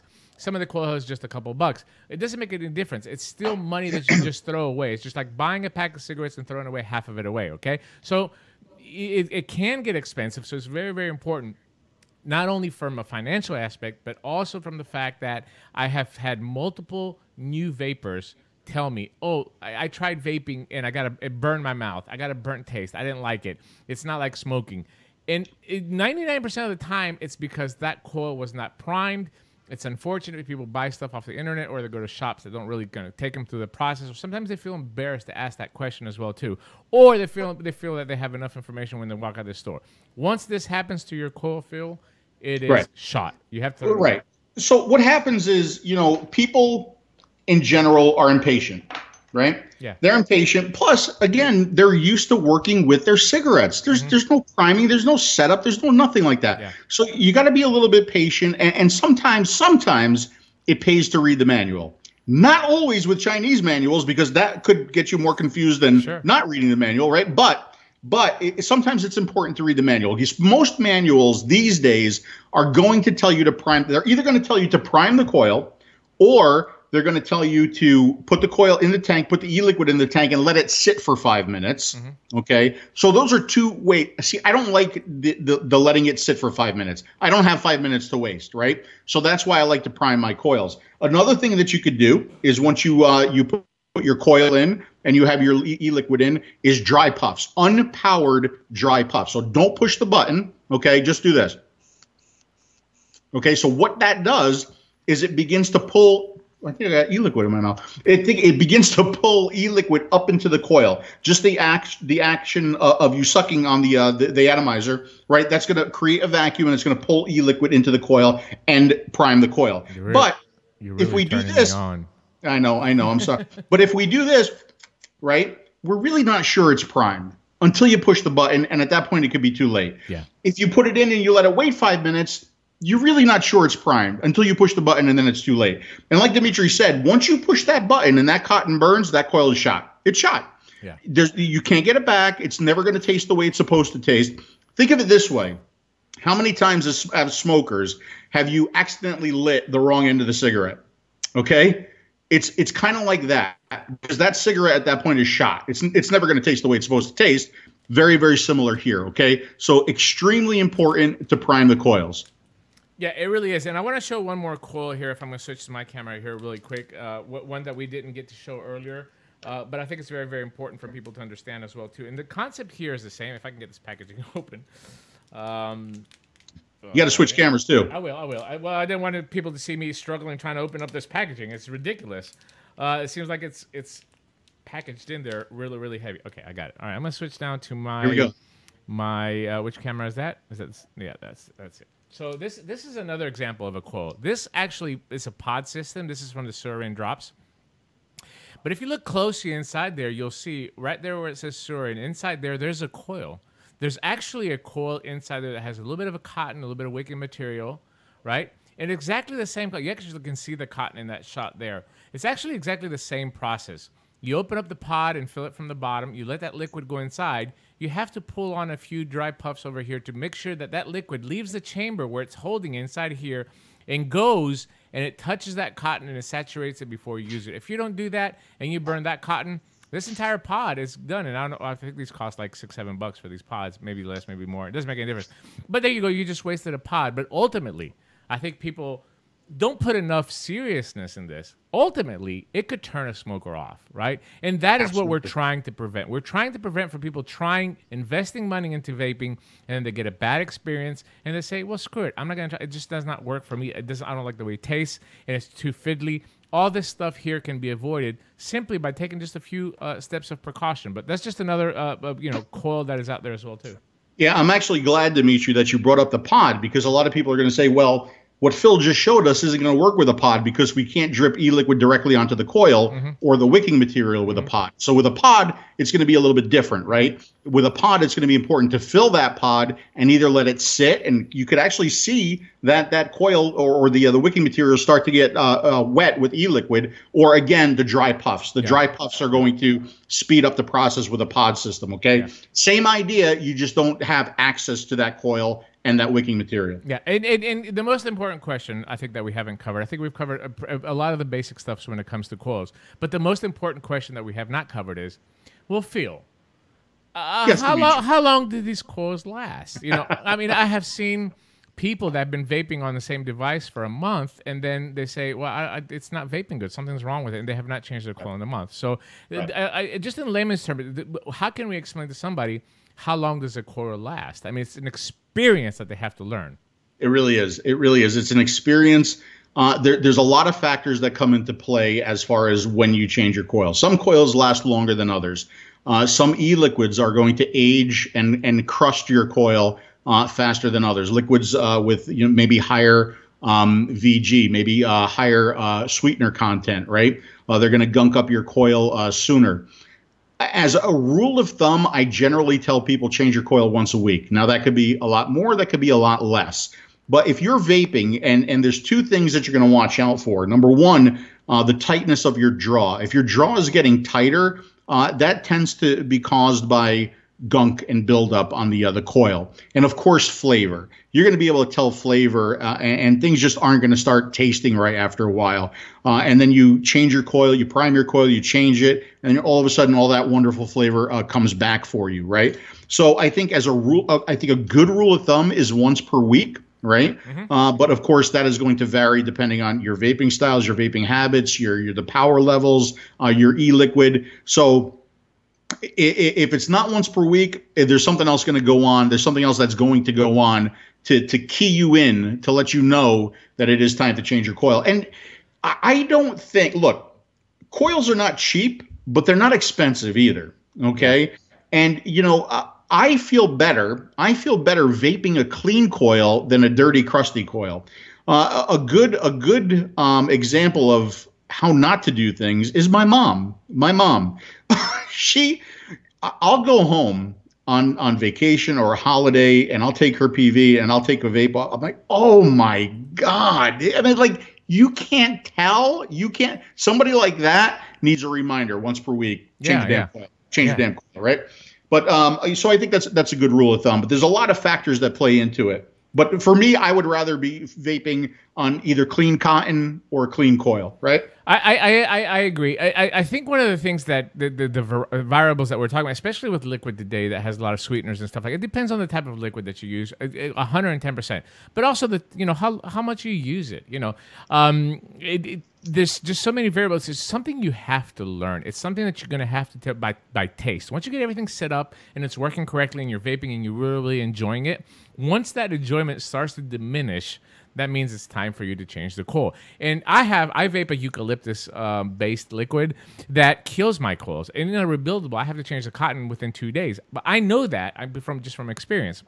And then I have other liquids that can vape 2 weeks on the same coil, and the coil will be just fresh like new. So it all depends on just what you are using, and take that into consideration as well to ask questions. You know, when you're buying a liquid, does it have sweeteners and stuff? If you see, we've had this conversation on Facebook a lot. People will message us with the new Z coils that we put out. We've had cases where people are using them for 2 weeks, and then we've had people that say in 2 days that they're gone. And it all falls down into the type of liquid that they're using, and of course the use that they're putting them through as well too. Now, you know, that's going to be one of the benefits of using a closed pod system. Okay, because a closed pod system is going to give you a fresh coil and a fresh wick on every pod. The one that's pre-filled, because there's pre-filled pods ones, right? And there's ones that you refill. I mean, the majority of the pods that are on the market right now are pre-filled pods. Like you're buying a Bow, like you're buying a Jewel. You basically use it. When it's done, you just throw the pod away. You don't have to worry about changing the coil at all. But some of the refillable pods, sometimes you can use a pod. I've used the pod here with salt nicotine for over, you know, at least 6-7 refills, and it's been fine. Again, falls down to the liquid that I'm using to refill it as well too. So keep that in mind as well too. But when you have that pod system, it's easier, it's trouble-free, hassle-free, but it can get expensive as well too. And I think that's one of the things that we as vapors always, especially when we started, because times have changed now, before selling the health aspect of vaping, you got to sell the price of it, right? It's cheaper. If you vape, you should be paying at least 1/3 of what you were paying for cigarettes. You know, there's ways of doing it even today. It was much easier in a time where things were a little bit more simpler. Now, unless you're a hobbyist, you still can get away with paying with 1/3 of what you were using for cigarettes. So keep that in mind too, that the financial has something to do with if you're going to be using a pre-filled pod or if you're going to use a refillable system. Right. I think the point that I was trying to make there was that if like when you see things like priming and that turns you off, when you see that little coil head and taking that coil head and putting it in a tank, if things like that turn you off, think about a replaceable pod system, right? Yes. Think about something like a Jewel or a Fix. Yes. Right, because that's going to take a lot of the mechanics out of your hand. It becomes much more like smoking because you're just going to use that battery. You're going to keep your battery charged. When your pod is empty, you're going to throw the pod away. When you throw that pod away, the wicking material gets thrown away. The coil gets thrown away. Whatever e-liquid is left in there, hopefully none, that gets thrown away. And when you put a fresh pod in, it's all set up. It's all ready to go. There's no priming involved. There's nothing involved. So it is probably the easiest style, maybe a little bit more expensive, but probably the easiest style of vaping that we have available to us today. Yep. And I think we should. What am I hearing? And I think we should stop it right there because it's way too much of overload information. But I think that the basics have been covered. Again, this has to be a very fine balance of not overloading a smoker, but giving them enough information depending on what route they're going to take to be able to correctly move the steps. And plus, we got to move along for time. So let's move on to number 3 of how does it work. Oh, okay. I thought we were going to stop right there and end the show. I thought that was it. I thought we were going right to the after party. No, not yet. Wicking. So we talked about cotton. We talked about wicking. It's the component that creates the highway that joins the e-liquid to the coil. It's how we get e-liquid to the coil, right? So that's wicking. And wicking, well, there's a lot of different kinds. Yeah. There's a lot of different kinds. Do the close up. Do my close up camera, Danny. Absolutely. I'm going on it right now. Oops. Here we go. That's not the right one. That's the right one. Boom. No, that's not the right one. I got it. There we go. It's just a little bit lagging. So let's just talk about cotton. All right. There's a cotton. There's a cotton right there. Here's a cotton. There's another cotton right here. There's cotton over here. Here's another cotton right here. What's the common theme there? It's all cotton. It's cotton. It really is. It's just cotton. Which is it's the most widely spread used right now material for vaping devices. Right. And, there's a lot of cottons that are going to be pre-packaged like this for you, and it's going to be vape-specific cotton. Those cottons are going to typically cost you some more money, right? Or you can do what I do is just go to Amazon and buy some Kogendo or some Muji, which is going to be very, very cost-effective and probably very similar quality too. Yeah. Now, I do notice that some of these more expensive cottons will break in a little bit faster. They'll taste a little bit better right out of the actually, this is so confusing for me because this is completely opposite of my usual close-up cam. But, they might break in a little bit faster. They might taste a little bit better quicker. But for the most part, I think most people can get away with just standard Japanese organic cotton. And I have a sheet here. I can show you what those sheets look like, right? And here it is, something that a lot of us are probably very, very familiar with. Yeah. And I think this is Muji cotton. If I move over to my cam here, I want to show you just a couple more. Obviously, cotton bacon is one of the most popular ones that are on the market right there now. But I've always had the idea that we're getting taken for a ride when it comes to cotton. I think a lot of the good packaging that's out there and just makes it more approachable for the vaping style and the hobbyist vapor. At the end of the day, I think that cotton is cotton, right? You'll find one that works a little bit better for you depending on your application. Here's one that I use. This is a Cellu cotton. This is Fiber Freaks. It's something that I've been using for a very, very long time, and I really enjoy it. But this, I just wanted to give just a little example of what can possibly be out there on the market. And I found this really, really funny and interesting. But if I read the package over here, this says, this is actually from Egypt. This is cotton from Egypt. Now, what's the difference between Japanese cotton and Egypt cotton? I really don't know. I mean, I can't tell you. But I do want to read the packaging that's on there because I found that's really, really funny. This is a pack of natural cotton from Egypt. It is more natural and healthier and safer. More natural? And yeah, more natural than more natural. More natural. Okay. We focus on healthier, safe, and pure products. Hope you can like this one. This one bag of natural good cotton. So again, this is just a marketing ploy, okay? Comparing this cotton to this cotton is going to be healthier than another cotton. I think that's taking a little bit too far. But you're going to see stuff on the market like that. Just ask questions. Don't necessarily fall blind and say, okay, well, this cotton has got to be healthier and it's more safe and it's natural than the other cotton. And that's why I'm going to get. I'm going to use that cotton. I did not really a review. It was more of a show and tell on that Angora rabbit cotton a while ago, and they claimed that it was more heat resistant, more heat. It doesn't burn as much as real cotton.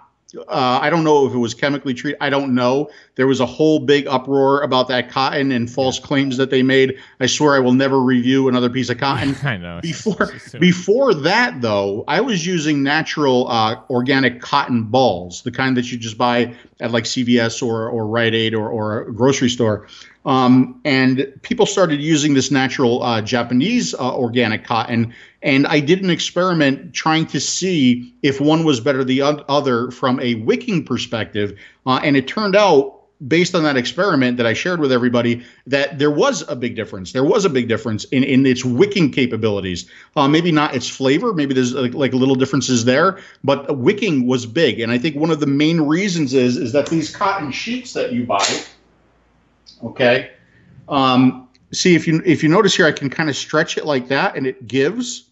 Right? But if I stretch it like this, it doesn't give. Okay? And what that's telling me is that the strands, the cotton fibers, are running all in one direction, okay? So that when you do create your wick for your rebuildable atomizer, you would cut it this way, and then the e-liquid will have an easier time feeding along the strands or the fibers than against them, right? So I think that's one of the benefits of these cotton sheets. And also keep in mind that the majority of Chinese atomizers, with the exception of some of the new ones that come out, the majority of the replaceable coil heads, like we talked about earlier, use Japanese organic cotton inside. It's very readily available. It works really, really good for these replaceable coils. That's generally the material. But just think about the cotton or whatever wicking material that they're using is just a highway for the liquid to cross from your tank that you're using or anything else that you're using.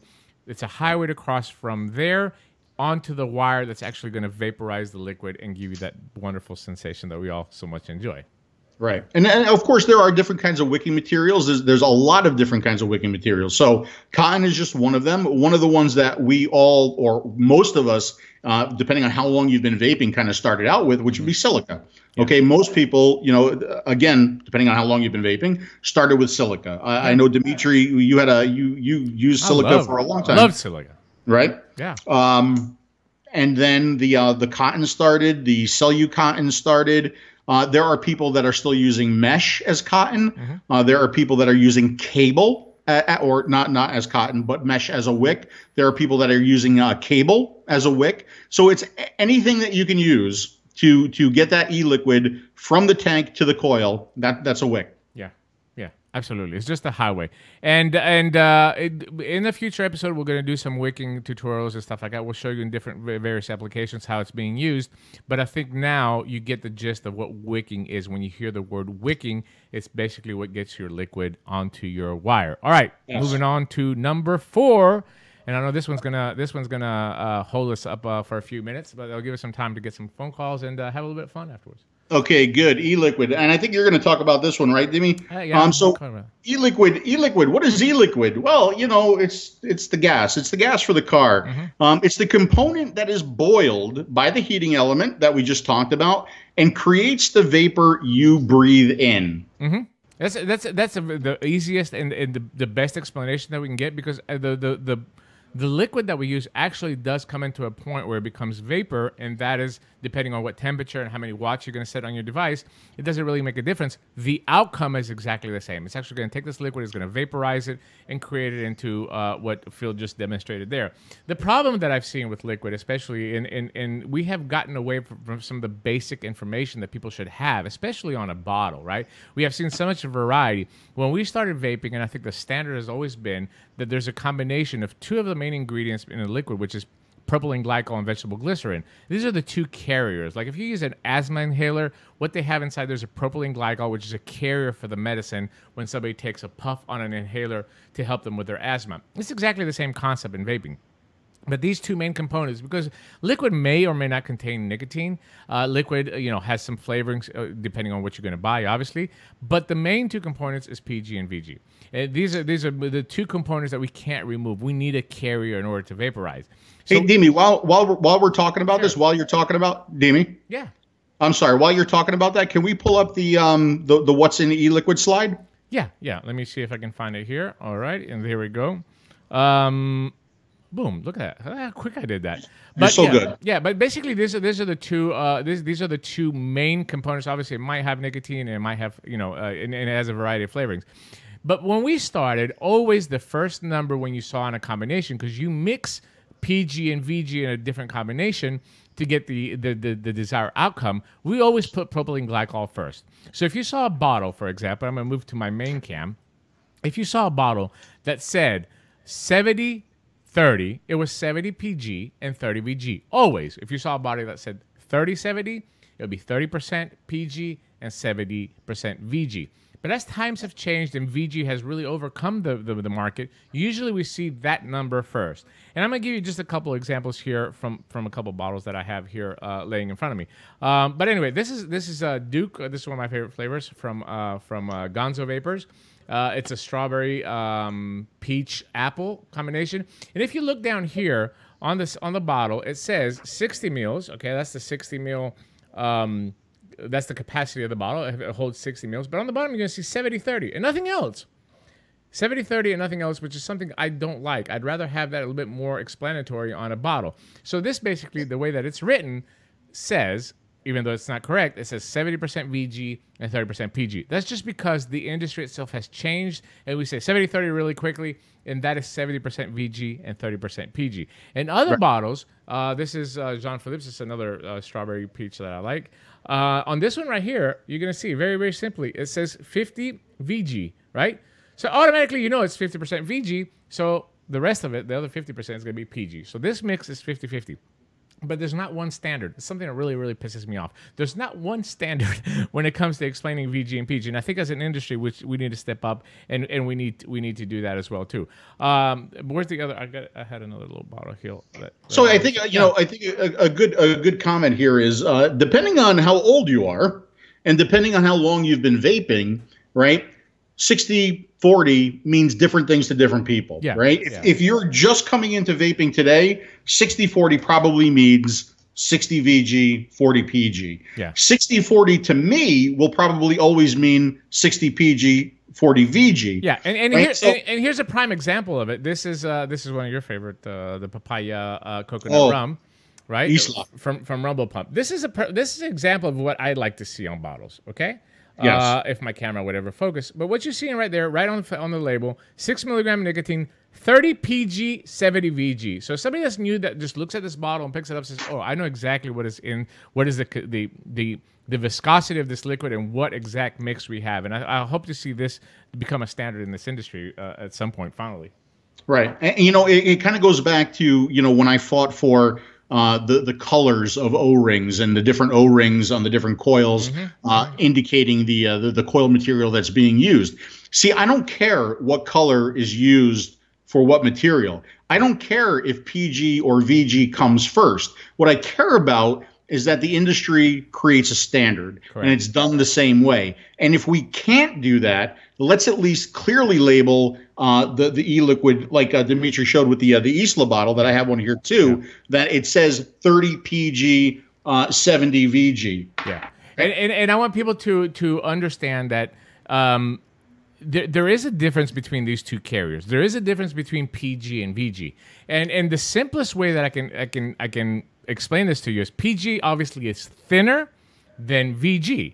So a thinner carrier will not give you as much vapor production as a thicker carrier, right? So VG generally produces a bigger cloud, a bigger exhale of a vapor, right? And PG, it produces a smaller cloud of vapor, but vice versa, PG can carry flavor a lot better, especially in low wattages. So if somebody's starting off, or somebody like me in field, I like to vape around 16, 17 watts, we prefer a higher PG in our mix simply because we vape low wattage, and PG carries flavor really, really good, and we can get that flavorful vape. It's not so much about what we exhale as much as we just need enough that's coming out of our mouth. Right. Where VG, yeah, just 1 second, let me just finish it. VG, since it's thicker, needs more heat. Right? So that's why some of the higher VG liquids are a little bit more over-flavored as well, too, because you need to have more power, 40, 50, 60 watts, depending on what the liquid is, in order to get maximum flavor. And generally, that application is used in a direct lung inhale as well, too. So that is the difference between the two carriers. Very rarely will we see now all PG liquid. It doesn't really exist on the market. I wish it did, but it does not. But what we're seeing mostly because the tanks have gotten bigger and better, we're seeing a higher VG. That's kind of become the trend in the market up to now, right? Up to now. I think 2018 and 2019, we're going to see something different. Go ahead, Phil. Well, the other thing, too, in addition to all the things that Dimitri mentioned, the ratio of PG and VG can also affect the amount of throat hit that you're getting, right?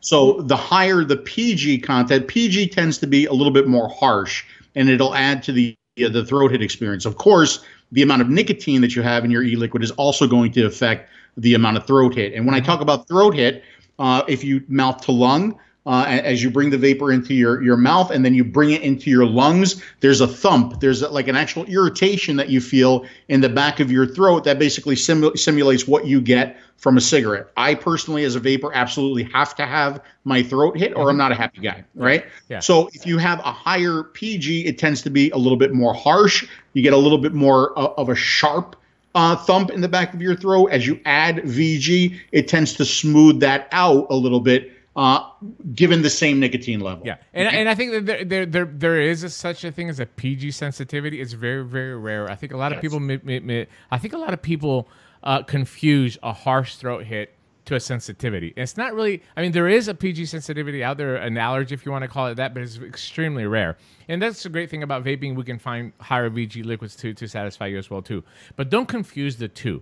And I think as a smoker, put the nicotine to the side. I think as a smoker, what you're looking for when you transition is you're looking to thump in the throat.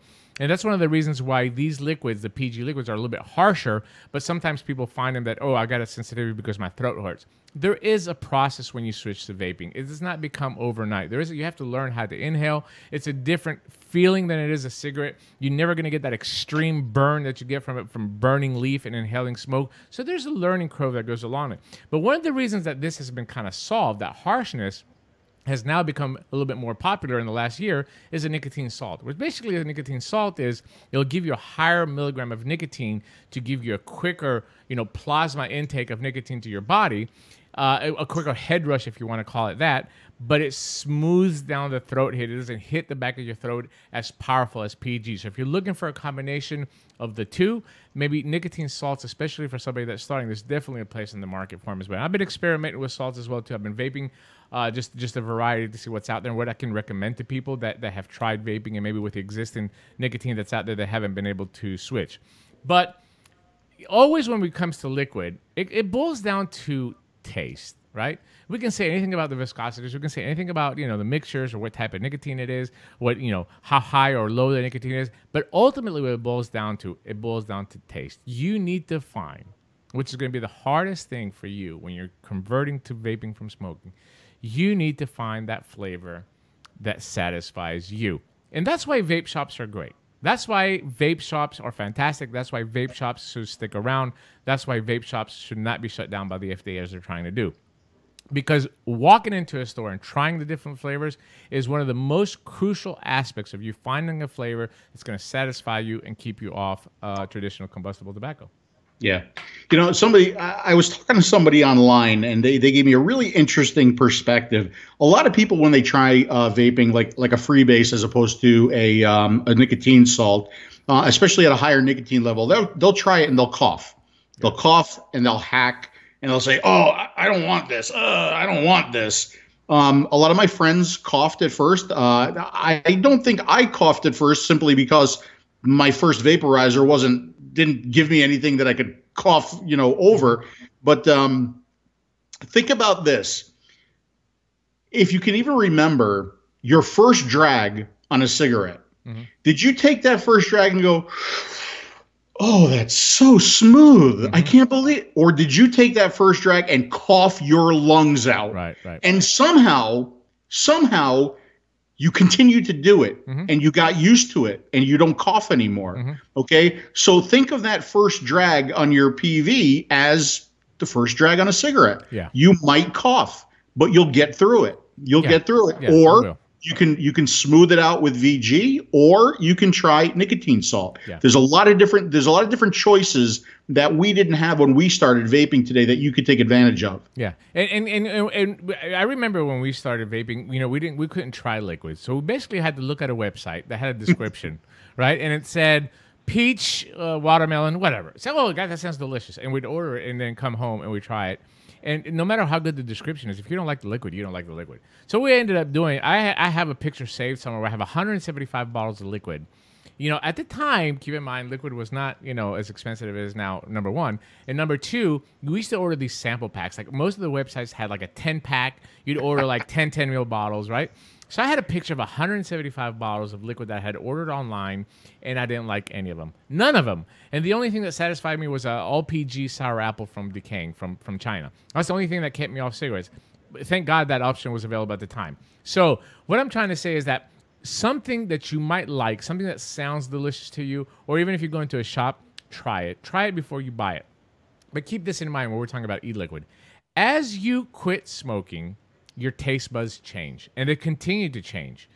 All the receptors that have been blocked in your mouth from use of combustible tobacco start to open up again. So something that tastes great today, and this happened to me twice in my vaping career, in my vaping journey.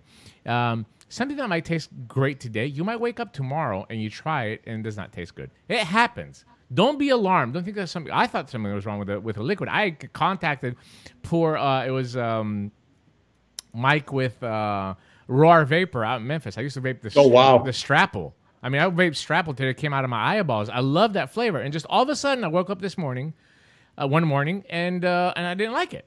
So I contacted him. I was like, something wrong. He sent me another bottle. No, it was not. It just, my flavor overnight happened. And it happened with methylated green peach tea as well, too.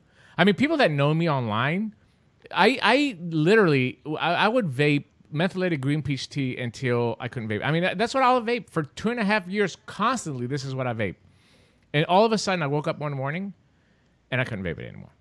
It was just, my taste buds changed. And yours will continue to change as well, too, when you quit smoking.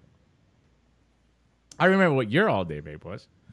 Which one? Tribute, I had a few of them. Tribute from JC. I didn't remember Tribute from JC Vapor. For a long, long time. Guess what I got? What? I was talking with Andrew. Andrew wanted a Zenith to try for his shop. Yeah. And I said, I haven't had your green peach tea in so long. He sent me a bottle. Is it 50-50? Right. Oh, that's nice. That's really nice. I think it's 50. It's the throat hit is so on this liquid. Yeah. And you know how like when you hear a song or you smell a smell or you taste a taste that you haven't heard or smelled or tasted in a long time, it kind of brings you back in time, right? It brings back memories and stuff. Yeah. Boy, I tell you what, when I vaped this, I instantly thought of old vape conventions. I instantly thought like Vape Bash and VaporCon and meeting you for the first time. Yeah. It brought me. It's so cool to go back and experience a flavor that you haven't experienced in a while. So Andrew, thank you for that. Yeah, I might have to just order a bottle and just try it out as well too. I mean, I miss some of those. I miss some of those just simple vapes that we had, but it all has to do with the hardware that goes along with it, and that's the last thing that I want to talk about. E-liquid is. What you have to really match up your liquid with your device, okay? One of the biggest problems that I see right now in vaping is that somebody will pick up a starter kit, like Anakin T20, right? Which is it's a great little starter pen. It does not have a lot of power into the battery. You cannot put a high VG 3 milligram liquid in it, even though it will work, but for a smoker, it will not be satisfying. So you have to be able to match the type of liquids with the types of atomizers that you're using. Likewise, if I take a sub-ohm tank, this is the new Heracles from Sense. If I take this and I put 12 milligram high PG liquid inside, it's going to feel like a train just went through my throat with Phil driving it. So you have to be able to match the different types of liquid with the different types of atomizer. That's why again I'm saying, or potentially it's all going to leak out on you. Yes, and make sure that you go. Make sure it's called nostalgia. It's got a message. Yeah, nostalgia. That's what it is. It's nostalgia.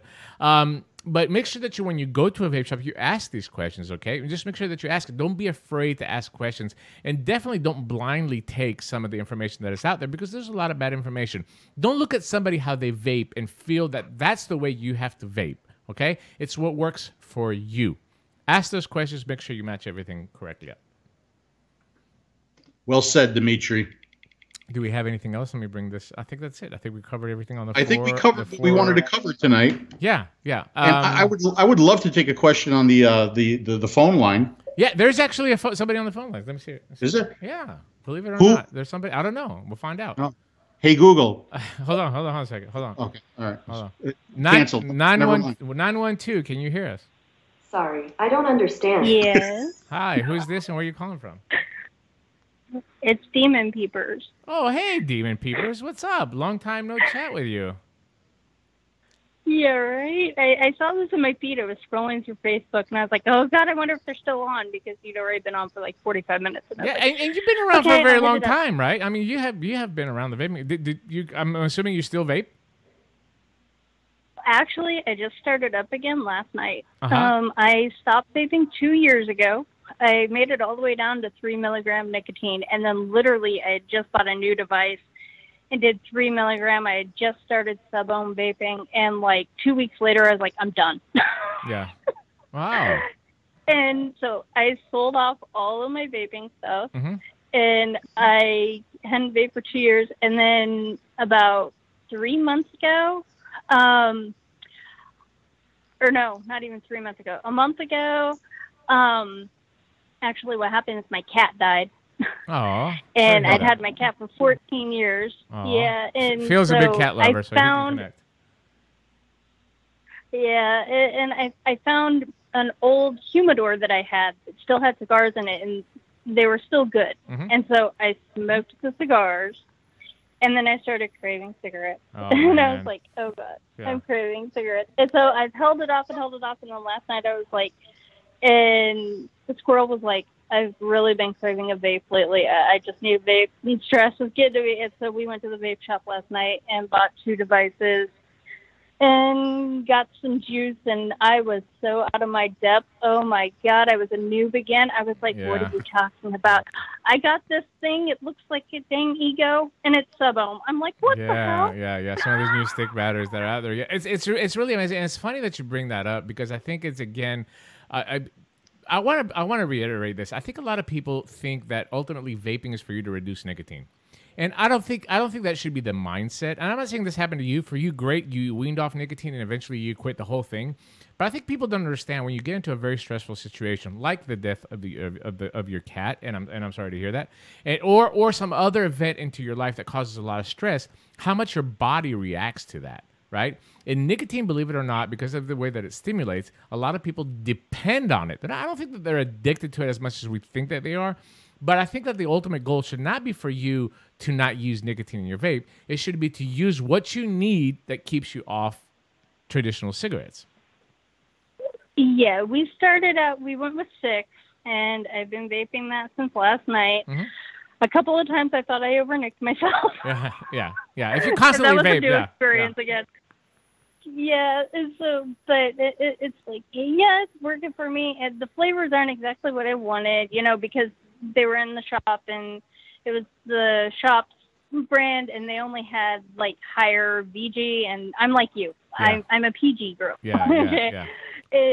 So I got 50-50, but I'm like, but I am so lost, and I'm wondering, because right now I'm just like a brand new vapor. Mm-hmm. Okay. Sure. Where can you give us some recommendations about like sites to go to for juices, for good quality juices? Sure. And can you give us some recommendations about like any new laws that affect ordering juices? Because I'm out of the loop on that too. I mean, I kind of keep up with your posts, I'll be honest. Sure. But since I wasn't vaping, I wasn't, I'd like kind of skim, but it really didn't stick in my head. I ain't going to lie to you. Okay. Yeah, absolutely. Absolutely. What I'm going to do is hi, Phil. Yeah. Yeah, we haven't let Phil get a word. I'm sorry, I can't hear Phil when I'm on the phone, and he hasn't said anything. My Go other ahead. phone turned down. Phil. That's because Dimitri doesn't let me say anything. That's why. Hi. It's interesting. First of all, I'm sorry to hear. Skirt? Because whenever you pulled away from the desk, Phil, it looked like you were wearing your tennis skirt. I'm wearing my Nike shirt. No, your tennis skirt.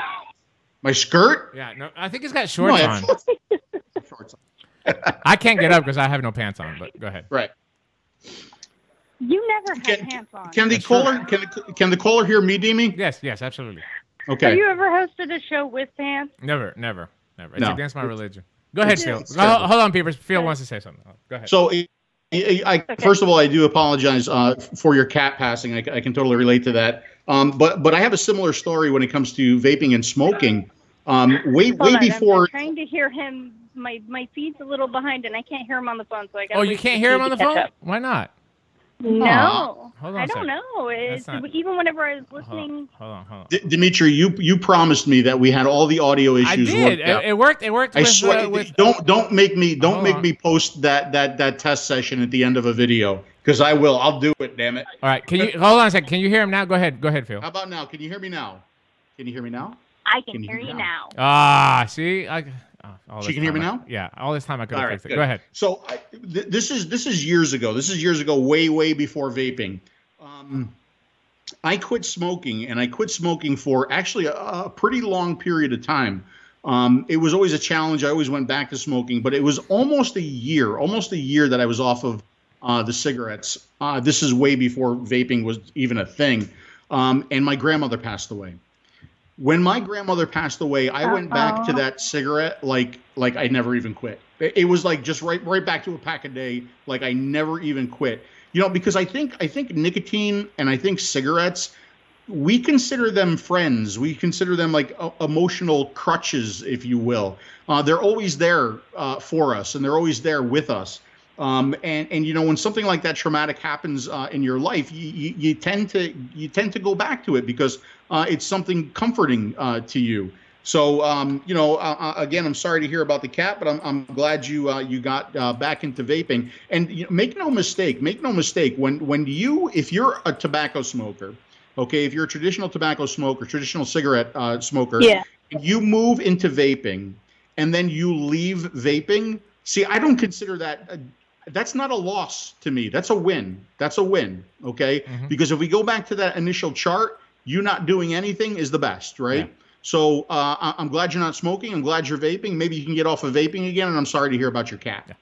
So Damon, I'm going to put you back. I'm going to put you back on hold, and we're going to talk about a couple of websites because we've got a couple more telephone calls to come in. But nice to talk to you. Nice to hear you again, and I hope you stay off cigarettes. Anything that can help, obviously message us, and we'll try to help you as much as we can. You know, Dimitri, it's interesting. All right, I'm going to go ahead. I'm going to go ahead and hang up because I got you on my other phone. I got two phones going here. All right. I've got you on the one phone watching it and this phone talking. Awesome. Nice to hear from you. Have a good one. Bye. What you too, Dimitri. Bye, Phil. Thank you. What did you say, Phil? I'm put that on hold. Okay. Well, we were talking about Tribute before, right? And Tribute was originally Juicy Vapor. Juicy Vapor is now Nexteria. Yeah. Nexteria is still in the game.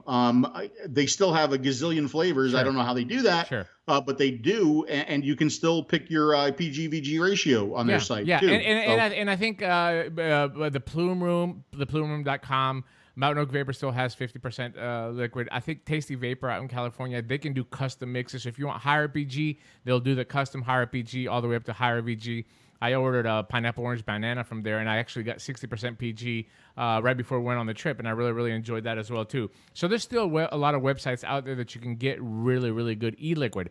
What it boils down to, obviously, is going to be your preference and flavors, right? That's what it boils down to. But as far as still, there's Raw Vapor still has higher PG liquid as well, too. You know, there's options out there, and I think a lot of us have kind of forgotten where we came from. But if you're still looking for that, because I still do, I still look for 60% PG e-liquid, there's stuff out there that you can still find. Is RAR still in the game? Yeah, absolutely they are. Yeah, they're still. I was on their peach tea for a long time. And also, keep in mind that DIY is another option for the liquid, and I think in the future we'll do an episode kind of explaining DIY and how to get started, because the way that the FDA is going, we might all need to learn how to DIY, which is something that I don't do. But anyway, let me take another call. 252-363. You're on the air. Who is this? Hello? Hello. What is your name? Where are you calling from? Dimitri, my name's Anthony Edwards. I'm from Spring Hill, North Carolina. I'm on my 8-year journey. I've been watching both of you forever, seems like, on YouTube. My question's going to really be for Phil, and it's none of my business.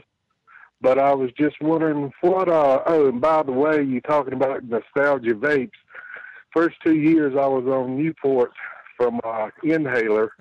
I forget the fellow's name who used to own Inhaler. Anyway, I was thinking about ordering me some Newport again. Yeah. But anyway, I know it's none of my business or anyone's business, but I was just wondering what happened with Phil and Molecule Labs. Well, it's none of your business. I'm gonna put you on hold, and I'll let. Cool. No, that's okay. Cool. That's okay, Anthony. I'm gonna put you on hold. I'm gonna let Phil answer. Okay. Thanks a lot for calling in. Go ahead, Phil. I appreciate the question. You know, there are things that I would just rather not talk about. The relationship came to an end. They have the line. I don't know if they're going to do anything with the line. It put me in kind of an interesting situation that I'm happy to report that I'm doing okay.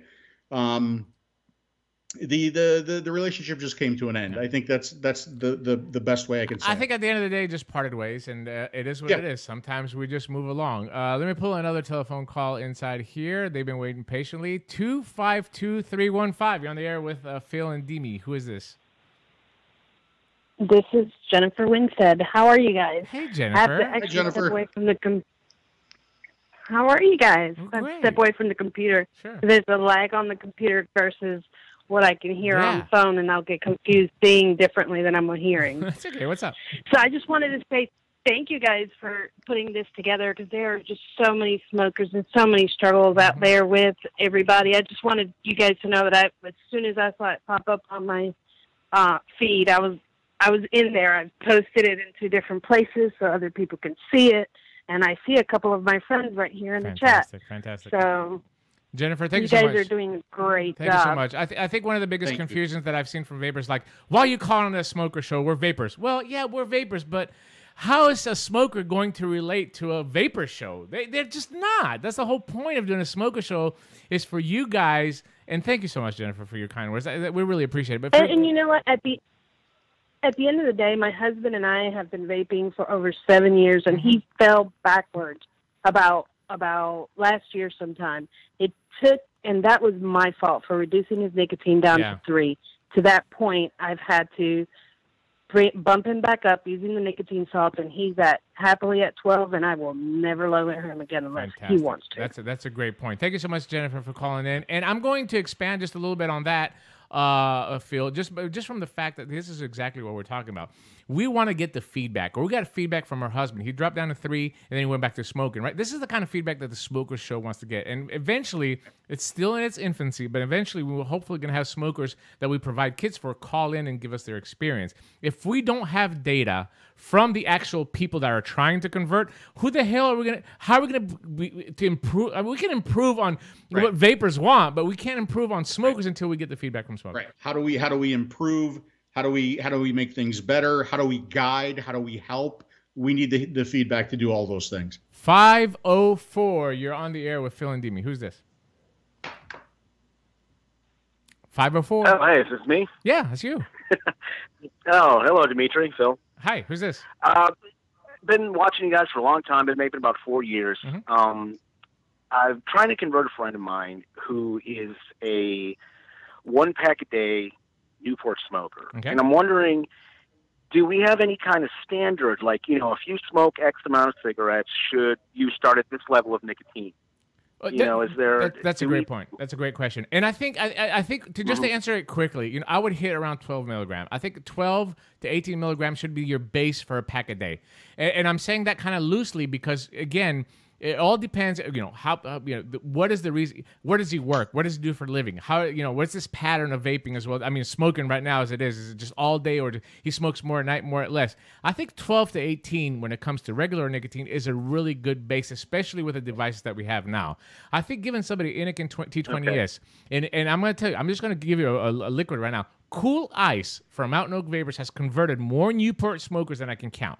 Cool Ice from Mountain Oak Vapors 50/50 liquid at 12 milligram. Take it, stick it into a T20S, or stick it into a Nautilus, whatever you want to stick it. Take that, and if they're ready to quit, this is going to do it. Trust me, it's going to do it. But this is the great thing about vaping. Even at 12 milligram, you can self-titrate. So don't be afraid to tell them, hey, listen, man, you need more. Just pick it up and vape. You feel the need to smoke, don't be afraid, because that timing issue of a cigarette is what they're missing. I light up a cigarette, I do it for 7-8 minutes, and I put it out. So don't be afraid to tell him, hey, it's 12 milligrams. I don't care if he vapes 5 meals a day. He's getting what his body will tell him how to get more intake of nicotine. Right. Right. Yeah, I think sometimes as longtime vapors, we kind of look down on people who are, absolutely. What do they call it when you're smoking and you're vaping at the same time? Yeah, dual use. Yeah, dual use. I don't see anything wrong with that, man.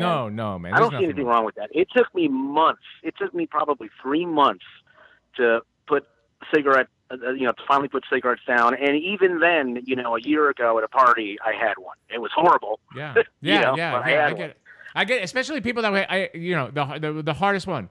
After eating, right? Or after having your coffee, or something that Phil doesn't do very often, having sex. People want to have a cigarette, right? They're just kind of used into that mindset. And I really get it. I don't even look down at smokers. Forget dual use. We need to get out of that mindset as a vaping community. With the beer is the big one for me. Yeah. Whatever works for you. Going to the bar and seeing everybody smoking, and man, it's still tough. It's been 4 years and it's still tough sometimes. It really is. Good luck to you. Good luck to your friend. Tell him to tune in next time. Maybe we'll be able to set him up with a kit and get him maybe some liquid to get him started.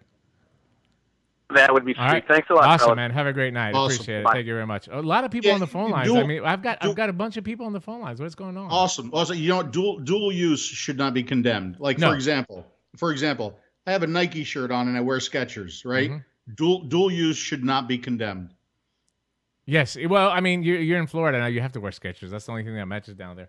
334. You're on the air with Phil and Dimmy. What's up? I'll be darned. How's it going, Phil? How's it going, Dimitri? Great, man. Who's this? Hello. This is William from Florida. Hey, what's up, Will? Oh, William. Hey. You're next door neighbors with Phil now. Hey, yeah, I used to live in Alabama. Now I'm in Florida. That's why the strange area code. That's all right. That's all right. Hey, what's up, William? Not a whole lot. Honestly, I've been vaping since about 2013. Don't ask me to do the math there. Uh-huh. And I noticed this last thing was going on, and I thought I would just kind of call and say thank you, Dimitri, for all you do for vaping with the politics and stuff like that. I'm surprised you have as much hair on your head as you do with all of that. And Phil, for what you do with the just the numbers and stuff like that. As a matter of fact, when I started getting into the more advanced stuff, I bought a Bambo V5 off of your recommendation on the review. Fantastic. Awesome. Fantastic. William, it's very touching to have you call in and say that, and we certainly appreciate it.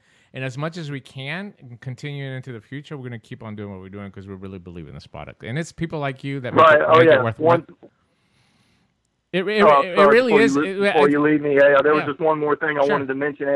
Since y'all helped me with vaping, my dad was a very long-term smoker, and he recently quit, and I got to give him one of my Aspire Nautiluses that I used to quit with a little iLeaf 40-watt TC, and now he wants an Anakin Pebble. So if I didn't go out there and try this vaping thing, then I wouldn't have converted my dad, and I might not have ever I don't want to if I didn't discover vaping through YouTube from guys like you. Fantastic. I don't want to toot our horn, but maybe your dad will like the new Zenith kit because I love this device. This little Chroma with the Zenith kit on, I think he's going to love it, especially if he enjoys the Nautilus. Just a little shameless plug there. But if he wants a Pebble, get what dad wants. Happy Dad is a great thing, and the fact that he smoked free is just awesome. Thank you so much, William. And hey, maybe you run into Phil down there in Florida. Thanks, buddy. Thank you. Isn't that such a great feeling when you make that conversion, especially it really is. A loved one in your family, your dad. It really is. Knowing that you potentially added some lives or some years onto his life. I mean, that to me, that's still one of the biggest rewards that I get from doing what I do. That's for me what it's all about. Let me move on. We got like 10 people waiting to call, so we're gonna run out of time on the phone lines because they're paid for like 2 hours. Don't worry. 785. You're on the air with Phil and Dimmy. 785. You're on the air with Phil and Dimmy.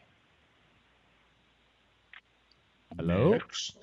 Hey guys. Hey, what's up? My name is Mark. Hey Mark, what's up? Hey Mark. I also didn't actually have a question. I just wanted to thank you guys because what finally got me to completely convert to vaping was actually the Aries tank. Oh man, that's great. That's fantastic. Oh my God. Thank you so much. Well, people are gonna think we set that call up, Phil. Yeah. But Mark, can I ask you? It was actually. Since I have you on it here, was actually the act of like. Uh-huh. It was actually like building combined with the mouth to lung that. Yeah. Got me into it. Like I really liked the building part of it. So yeah, I think the hobbyist part is very, very important, but to get an enjoyable vape. And I think one of the reasons where we put the Aries out there is to have an affordable mouth-to-lung rebuildable option. Because let's be honest, most of the rebuildable mouth-to-lung good tanks are expensive. So we're happy that it works out for you, Mark. Let me ask you this, Mark. Mark, was the Aries, was that the first rebuildable tank that you used? Yes. Like I had a Nautilus before it, but I didn't actually like it. Mm-hmm. Like the Nautilus 2. Okay. Then I had the. Did you get kind of like a rewarding or some kind of a satisfying experience when you actually created your own oil, installed it in an atomizer, and saw it work for the first time? I did. I posted it all over Facebook. Made sure all of my vaping friends knew because none of them build their own stuff. That's fantastic. It was easy though, right? I mean, that was the goal of it, just to make it easy I want people to build because I know the flavor that I can get out of building. Nothing against the Zenith or the Nautilus. They're great tanks, but you cannot compare the flavor of a built to a pre-made Colt. It's just not going to be there, especially for people like us that mouth to lung and we like to experience flavor a little bit more. So was it easy to build? That's something that's very, very important to us. Actually, the reason I picked the Aries in the first place was because it was the only thing that came with everything I needed but wire snips. Yeah. So, yeah. Like it had the tools and wire. Like nothing comes with wire. Yeah. So. Well, thank you so much, Mark. And I was hope you really, pretty easy really to use too. Thank you, brother. We certainly appreciate it. Thank you so much. Thank you, Mark. You know, I tell you what, when we were designing this thing, I wanted it to come with more. Dimitri actually pulled me back. He's like, slow down, buddy. We slow down. We can't do it for that price, and have everything. But wire clippers, scissors. I wanted it to be like it's all inclusive, as it's pretty much the most all inclusive tank out there right now. But I wanted it to be like stupid all inclusive, but stupid all inclusive was stupid pricing too. But the reason why I asked that question is because I remember the first time I did a rebuildable, and there is something extremely rewarding when you build that coil for your first time, when you sit it in an atomizer, when you push that button and you see vapor come off your cotton, you're like, well, I did that. I made fire, or in this case, I made vapor. It's rewarding. I specifically remember my first experience. Yeah, my first good build on the K-Fun, thanks to Dino. God bless him. He's the one that walked me through this on Skype. My first good build on a microcoil on the K-Fun, when I put it all together and I took that first vape on it, it was done. I mean, there's just no way. Yeah. I mean, that satisfaction that I got a fantastic vape off of it, obviously. But I did it. Oh man, it was great. Was the K-Fun your first rebuildable? No, I don't think so. I think one of the Odysseus, like a Penelope or some like shit like that. Yeah. 316, you're on the air with Phil and Dimmy. 316, you're on the air. Yeah, my name is Matthew Hughes. Hey, Matthew, what's up? What's going on? Hey, how you guys doing? I was wanting to let you guys know on my vape experience. Sure. What started me vaping was I was on oxygen for 24/7. Wow. And it helped me get off of oxygen. That's fantastic. Were you suffering with COPD? Was it related, something that was related? Yeah, to smoking? Yeah, COPD. Yeah, for smoking. Wow, that is fantastic. How long have you've been vaping now? I've been vaping since 2012. Do you think? I mean, what does your doctor say? What does your doctor tell you? This is the stuff that I want to get, because I can't say it. I'm not a doctor, but people like you, especially for smokers that are listening, this is what we want to. What does your doctor say? My doctor said he was influencing me more on to vaping because he did a lot of research on it that it was more safer than a traditional cigarette. So my doctor was doing research on vaping, trying to help smokers convert from getting off of traditional cigarettes. Yeah, like you guys do. Are you feeling better? Yes, I feel a lot better. I can walk long distance. I don't get short of breath like I used to.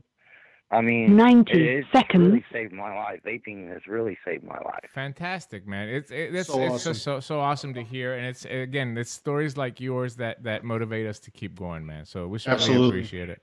Yeah, I watch you and Phil all the time on your YouTube channels, and then I used to watch you on the internet on my computer with your radio talk show. Yeah, with a vape team. Yeah, it goes back a long time. Yeah, I remember when the K-Fun first came out.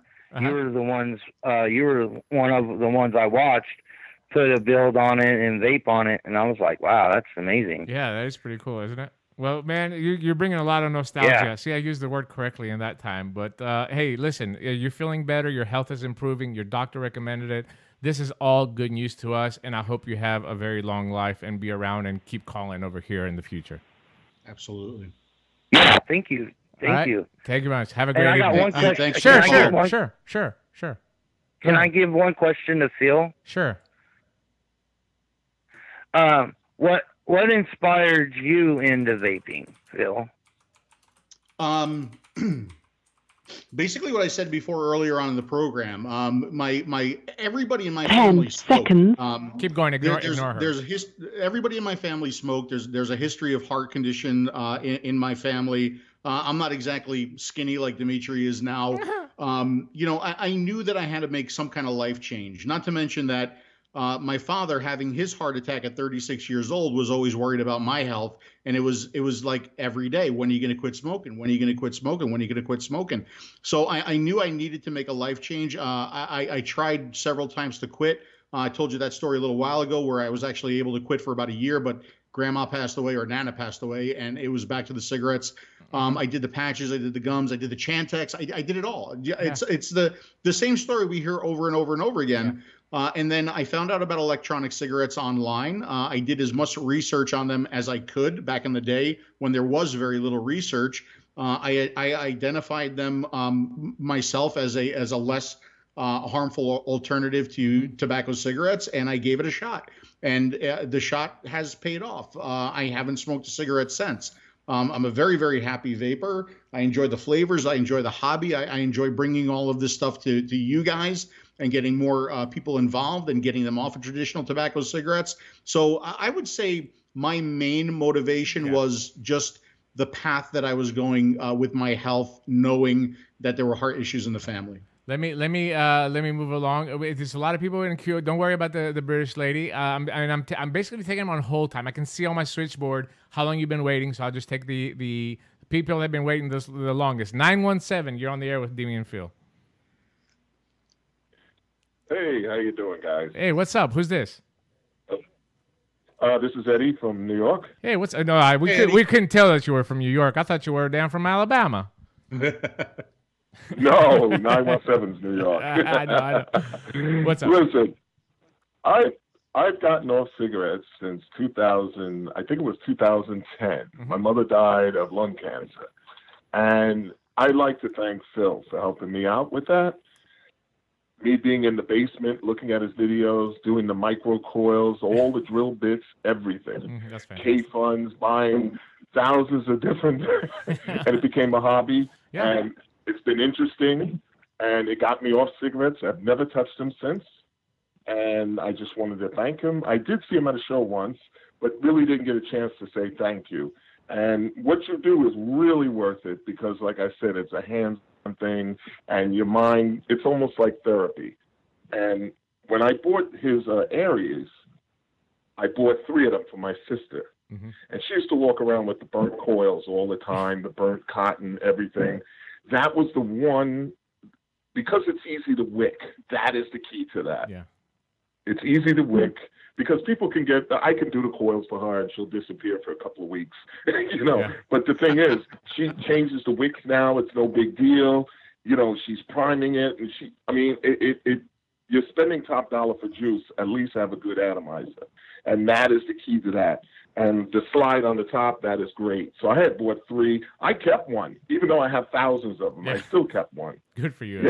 So for both of you guys, it was a nice device. Except one thing, that reviewer from England, Phil, you should have never got mad at him. Oh yeah. You let me down. Yeah. I think let it go over your head, man. You are the man. Yeah, I think that was a weak moment in Greece when Phil has been drinking, and we were all drinking that night, and it was just disappointing. But at the end of the, at the end of the day, one thing you'll know, yeah, Eddie, one thing about New Yorkers, and you know how Phil is. We're just passionate. We're really passionate about, and we work really hard to be able to put these products out there at a good price. Everybody can, it hurts a little bit. I'm not gonna lie to you. I'm not gonna lie to you. And I think Phil felt really hurt. I know. Oh, I felt it. But the thing is, never let them know it hurts. You're absolutely right. Yeah, no, I know. Eddie, all right, listen, guys. Like I said, thanks a lot to both Eddie, of you. Man. We appreciate no problem, Eddie. I want to respond to that though. If you Facebook me, I will show you a picture that was taken about 10 minutes after I made that post, and it will answer all your questions. Let me tell you something. I have video. I can imagine. I'm gonna play this video on the next Smoker Show. I have a hidden video of me and Phil. Me and Phil are belly dancing in a live music. I swear to God. I swear. It was a moment of human drunken weakness. The next morning, I realized You know, I realized the error of my ways. I went over there and I apologized. Of course, the damage was done already. Oh, no. No apology was necessary to him. But the thing is, you're a battleship, and you were fighting a rowboat. I just happened to look at his review because he got it out before you. I mean, you know, I don't even like him. You know. All right, Eddie, we appreciate the call, man. Keep on vaping, and I hope your entire family, anybody that's using the devices, I hope they all stay smoke-free, because that's what it's all about, my friend. Thanks, Eddie. That's what it's about, pal. See you, buddy. All right, take care. See you. There you Bye-bye. goes, everybody. Eddie. All right, I got 3 more. I'm just going to try to get through them very, very quick. 386. 386, you're on the air with Phil and Dini. And I always have to put Phil's name first. It's part of my contract. Yeah, well, it says at Vaping Greek and then at P. Basardo. What's up with that? What's up? Hey, what's up, 386? Who's this? It's Brian from Daytona. Hey, Brian, what's up? Hey, Brian. Hey, how are you? Oh. I've followed you guys for a little while, and I've got a couple of questions. Sure. First, I've been vaping for a little while, and it's almost like when I put the vape down at night and I walk away from it, and then I come back to it like the next morning or whatever, is like really harsh when it starts up.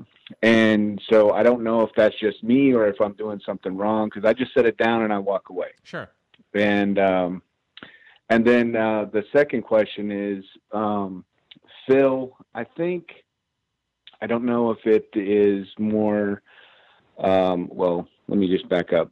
I've noticed that you are more of a mouth to lung, maybe advocate. Hopefully I'm not saying that wrong or putting that out there wrong or whatever, but is that by choice, or is that stuff when you guys have interacted with Dr. Farsalinos with regards to, okay, heavy amounts of vapor versus, it's supposed to be a little better for you with regards to mouth to lung versus doing, the big trains or whatever. So those are my two questions. That's a great question, and thank you for bringing it up. I'm going to answer the first one. You're not doing anything wrong.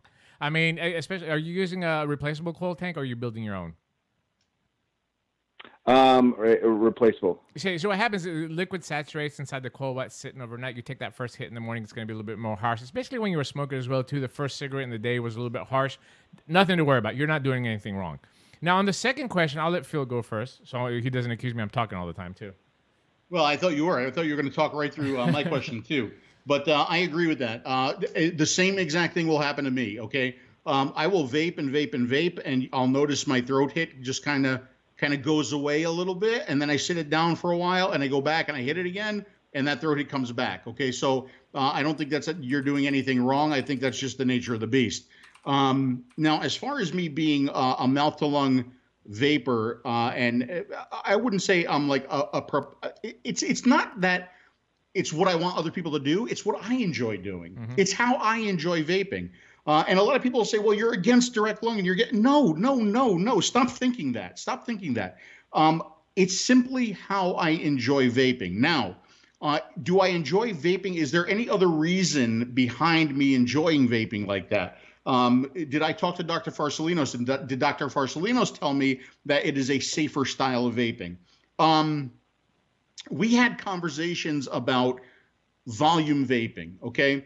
And I think if you just do the math, right? If you just look at it from mathematics, if you vape 10 mils of e-liquid a day versus 100 mils of e-liquid a day, 10 mils is probably going to be safer for you from a, what's the word I'm looking at for? Dimitri, help me out. From an exposure perspective, okay? From an exposure perspective, you're exposing yourself to less liquid. You're exposing your lungs to less liquid, to less vapor. So I think what we're going to find out that, and this is something that I mention a lot, is we need testing. We need a lot of different testing. We need testing in all the different ways people are vaping these days, okay? Because for some people, it's just better, it's just safer than smoking is going to be enough, okay? It's all safer than smoking. That is going to be enough for a lot of people. For other people, they're going to want to do what we're doing as safely as possible. Is that using a Juul?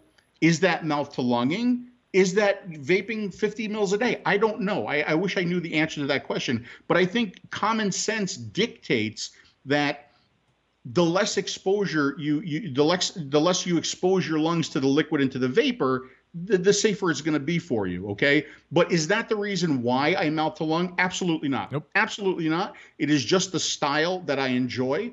I need my throat hit. I like my nicotine. That's how I like to vape. Yeah, and I want to bring something up. Don't think I think that the word advocate on MTL. I think that's the wrong word. Yeah. That's the word he used, I think because we enjoy the style of vaping, we try to stick with what we know best, right? So it would be unfair for me to do a video review of a 200-watt device that takes a 0.15 ohm coil hitting at 120 watts, because that's not the way I vape. So I can't even give you an accurate, if it's doing its job, what it's supposed to do, number one. And number two, there's so many other people that do that style of reviewing or use those type of devices. Since me and Phil vape this way, I think that we're, I'm not going to say experts, but we know mouth-to-lung vaping, right? I mean, this is what we do. So I think maybe it appears like we're promoting MTL vaping. No, we're just sticking to what we know. And the stuff that we know, we want to be able to help people that have that similar experience or that enjoy that style of vaping. Yeah, and not only do what we know, but what we enjoy, what we simply enjoy doing, right? Right. Yeah. So, Michael, I hope that answers your questions. Yeah. Yeah, it does. It does. And I really appreciate what both of you guys are doing. And, I mean, you guys have been doing it for a while, and, you know, you have a lot of people out there trying to do the same thing, and you know, you guys do it with class, and you do it with respect, and you do it with care and heart, and that's the biggest thing that makes you guys stand out from everybody else. So thanks, thank you very, very much for what you guys do. Thank you. Have a wonderful night. Thank you so much. I swear to God, I want to do a smoker show every night. Yeah, I know, right? I know. And by the way, I saw a comment on YouTube. Somebody asked if I speak Greek. Of course I speak Greek. Oh my God. Αφού είμαι Έλληνας, άμα δεν μιλάω εγώ ελληνικά, ποιος θα μιλά ελληνικά? I don't understand this. My name is Vaping. Look underneath here. It says Vaping Greek. Doesn't it say that right there? Vaping Greek right there. I just want to. No idea what he's saying. All right, last phone call so I can put these phone lines down. 949. I wanted to say something. Okay. Go ahead. Let me put on mute. Hold on a second. 949. Go ahead. Say something. Do your call. Well, you know, we mentioned reviewing. So if you notice lately, right? I don't review anything direct lung. I don't review sub-ohm tanks. I don't review, you know, the big cloud stuff. And it's not because I'm against that. It's because where's my frame of reference, right? How can I tell you like one thing is better than another if it's just not what I do, if it's not my style, if it's not what I enjoy? I agree with that. Now, I can review a high-powered device, right? I can review a 220-watt device not because I vape that way, but because I can put it on a scope. I can validate it's doing what it's supposed to be doing, right? So I'll review that kind of device. But like if I have a device like the Switcher, right, and it comes with a direct lung, you know, giant mouthpiece tank, I'll tell people that in the video, you know, if you want more information about this tank, go find a reviewer that vapes this way and you know, look for that kind of information. Right. I'll show the tank, I'll demo the tank, I'll vape the tank, but it's really hard for me to say that this tank is better than that tank because it's just not how I vape. Yeah. By the way, all the Vape Team videos somebody asked in the chat, yeah, absolutely. They're still up on the Vape Team channel. And the Vape Roll, that was so much fun. The Vape Roll was so much fun. Everybody's taken it now and abused it, but the Vape Roll back then, the first digital Vape Roll in vaping, I have to claim that. 949, I'm sorry for you to wait. 949, you're on the air with Phil and Dimi. Hey, Phil and Dimi. Thanks for taking the call. My pleasure. What's your name? Where are you calling from? My name's Adam. I'm calling from California. Awesome. What's up, Adam? Hey, Adam. The Aries and Zenith, any plans to bring it out in a 22-millimeter version? Great question. And I'm glad that you brought that up. We're working. Well, I shouldn't say we're working. I think the next thing in line is the Zenith in 22 millimeters. Here's the thing, okay? I want people to understand this. Not because the Aries is not going to take priority or not, but I think a lot of people are really enjoying the coils on the Zenith, right? And they're enjoying that vape. And the only complaint that we had from that side, especially, they have a lot of devices that only take 22 millimeter.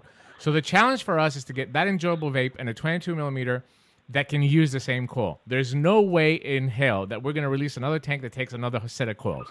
So that's what we're working on here on the next 30 to 45 days. We're working on a 22 mil version that takes the Z coil as well to it, make sure that it vapes the same way. So yes, we're working on a 22 mil version of that. Now, the Aries, Phil, we want to put one out, but it's not top priority. Can I say that? I mean, is that accurate, Phil?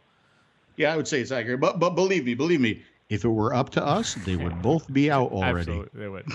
It's just not how China works, man. I mean, our mind goes 1,000 miles a minute, but China does not operate like that. There's a lot, and we didn't. I mean, we didn't know since we got into this process to actually make products what the exact how long of the process is to be actually put a product on the market. So it takes a little bit longer, but I promise you, we're gonna at least the Zenith should be out shortly. To the caller, I'll just give you an example. I ran a total. Okay, if it were up to us and we had all the engineering capabilities and all the manufacturing capabilities, we would have approximately 15 products out, and I think it's up to 35 accessories.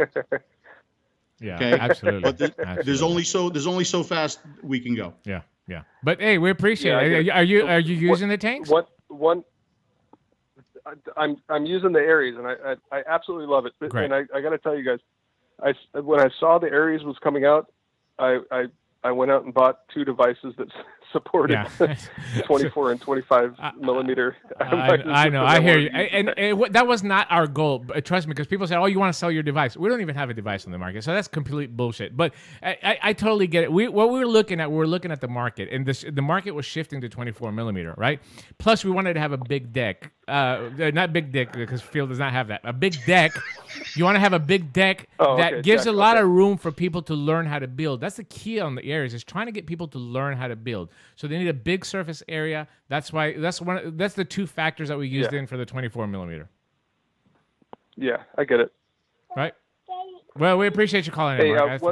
Go ahead. One last question. This one's for Phil. Sure. Phil, since Dimitri has lost so much weight in the last short while, do you think he can? I assume he was born in Europe, so I assume he has a pouch. Can he fit more M&Ms in his pouch than Sal the stockbroker can fit in his? That's a great to you. Peace and love. Peace and love. Peace and love. Oh, Quatenzian one. I'm turning red. Look at that. By the way, you may have heard what Dimitri said. Okay, thanks for the call. You may have heard what Dimitri said there in that last little segment, but I'd like to confirm this with Google, if you don't mind. Go ahead. Is that okay, Dimitri? Can we go to please, Google again? Please go ahead. Okay. Hey, Google, does Dimitri have a big penis? I wouldn't call that thing between his legs a penis. He's hung like a field mouse. Like a field mouse, ladies and gentlemen. Google says it. I challenge that Google chick. I challenge her. I think you got her bribed. I really do. I think you got her bribed. But hey, man, listen. Thanks, Adam, for the call. By the way, that was great. That was really fantastic. Having these conversations are really, really helpful for us as well too. Not just for the feedback, but for smokers to hear as well too. If you hear somebody's been vaping for 6-7 years, somebody has COPD, so they help their mom, their sister. I think it's encouraging for smokers, once again, to hear these stories, and maybe it will trigger them. Maybe it'll give them the confidence to give it. Maybe they tried vaping in the past. Exactly right. And this is another reason why we want smokers to listen to this show. I mean, your success stories are going to tell smokers, say, hey, if they could do it after smoking for so many years, if they can do it, well, why can't I do it? You're right. Why can't you do it? So hopefully this show and some of the information that we're providing, some of the encouragement and the success stories that you're hearing will, get you interested in this and get you motivated to make a change. Yeah. And as time progresses, again, keep in mind, this is a new thing for us, and we're trying to fine tune it as things go around. I do want to bring up a couple of comments that I've seen through the chat tonight. I think a couple of people complain why we're calling it a smoker show. I don't know how many times I have to say this, but if we have to do it every show, we're not going to change the name of the show. Whether you like it, if you don't like it, I'm sorry. Tough. There's nothing I'm going to do to change the show. We want the smokers to come and discover vaping. That's the reason why we're sitting here on Tuesday night for 2 hours doing this thing. We want smokers to come here. And the only way that smokers can relate is if the damn thing is called Smoker Show. That's going to draw smokers over here. Doesn't we get that concept? It's not that we're going to go back smoking or we're relating the two products. So, come on. I've been advocating for this product for 7 years. Give me a fucking break, you know? Anyway, it's almost like, there's a lot of negativity out there towards the term electronic cigarette, right? Mm-hmm. Why did we use the word cigarette in there? It's just, but if the only thing this was ever called was a personal vaporizer or an ENDS product or a vaporizer, would it really attract the smoker? Or does electronic cigarette attract the smoker more? Yeah. I know it's kind of a catch-22, but there's good and there's bad with it, right? Yeah. But this show again, this show is not for vapors. We're very, very happy that vapors are watching, but our goal here is for vapors to get smokers to watch. Yep. That's why it's called the Smoker Show. All right, a little recap, please. If you like this video, give a subscription to Phil. I'm sure if you don't subscribe to Phil down there on the corner. Hit a like and share it with your smoker friends. Just one more reminder, the 17th of February in Mississauga, Canada, we will be at the Signature Vape Shop. Vape Bromance will be there. All these sponsors will be there. Thanks so much for hosting us. We're looking forward to coming up there. Also, big thanks to Innokin, our main sponsor here, and the Vaping Advocate that is sponsoring the telephone lines that make you guys to call in. Don't be intimidated to call in. I know sometimes a lot of people like to sit behind the keyboard. They feel more comfortable. Truly, I mean, I'm really delighted to see so many phone calls today. It really gets, when people can actually hear your stories, or if you have questions, if you're a smoker, don't be intimidated to call, okay? Never be intimidated to call. We're going to treat you fairly, and we're going to treat you gently, and we're going to want to walk you through the process of quitting smoking. Please don't ever think any of your questions are above us or we're beyond answering even the simplest of questions, because like I always say, somewhere in the world right now there is somebody picking up something like this for the very first time, and they don't have a clue as to what any of this is. They don't have a clue as to what any of this does. And, we need to be tolerant of that. Yeah. We need to help these people. We need to guide these people, and we need to make these people successful vapors so they don't pick up another cigarette. Just a friendly reminder here, too. Dimitri, when you send me the link, actually, I have the link because it's going to be on my YouTube. But when I repost this on tasteyourjuice.com, I will put the slides that we've been using. Be great. I'm gonna put them up in a PowerPoint. I'm also going to put the individual slide images up. Okay, but and like I said, it's a living, breathing document. So every time we do one of these shows, if I make changes to the slides, I'll repost them. Okay. Yeah, and we had some slides today. That's one of the reasons why we had to put them back out, especially from the beginning. And you're going to hear some repetitive stuff.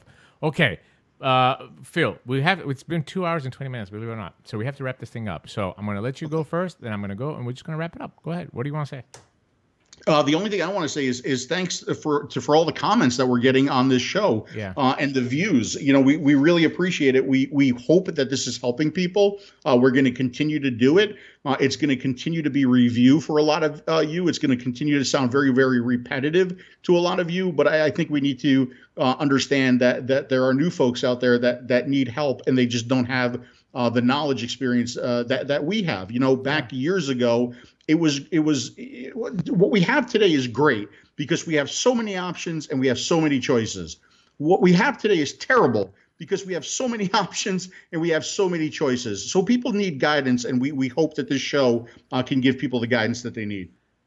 Very, very well said. I don't think I can top that, but I will say this, okay? And I'm gonna keep reminding this through these episodes of the Smoker Show. Don't go out there and buy something because somebody told you this is the best thing since sliced bread.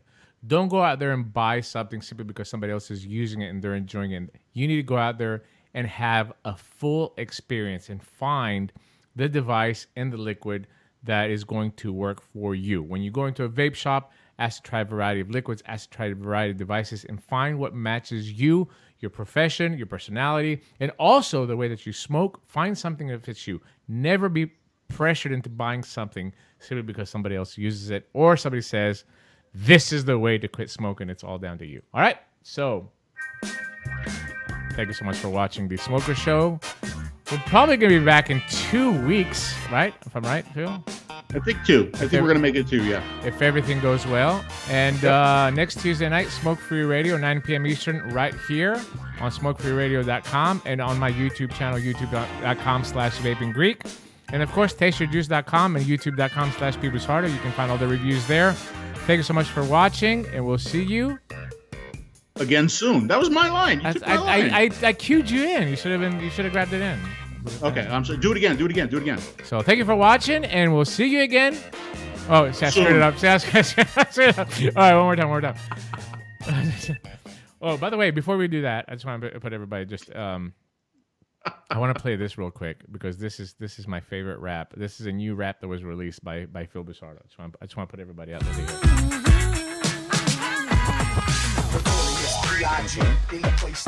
This is Phil rapping. I don't hear it at all. Is it playing? I don't hear it. That's all right. I can hear it. That's all that matters.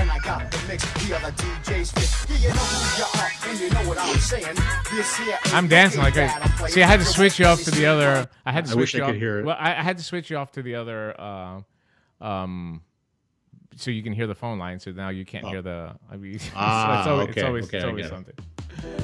All right. So thank you so much for watching, and we'll see you again soon. Good night.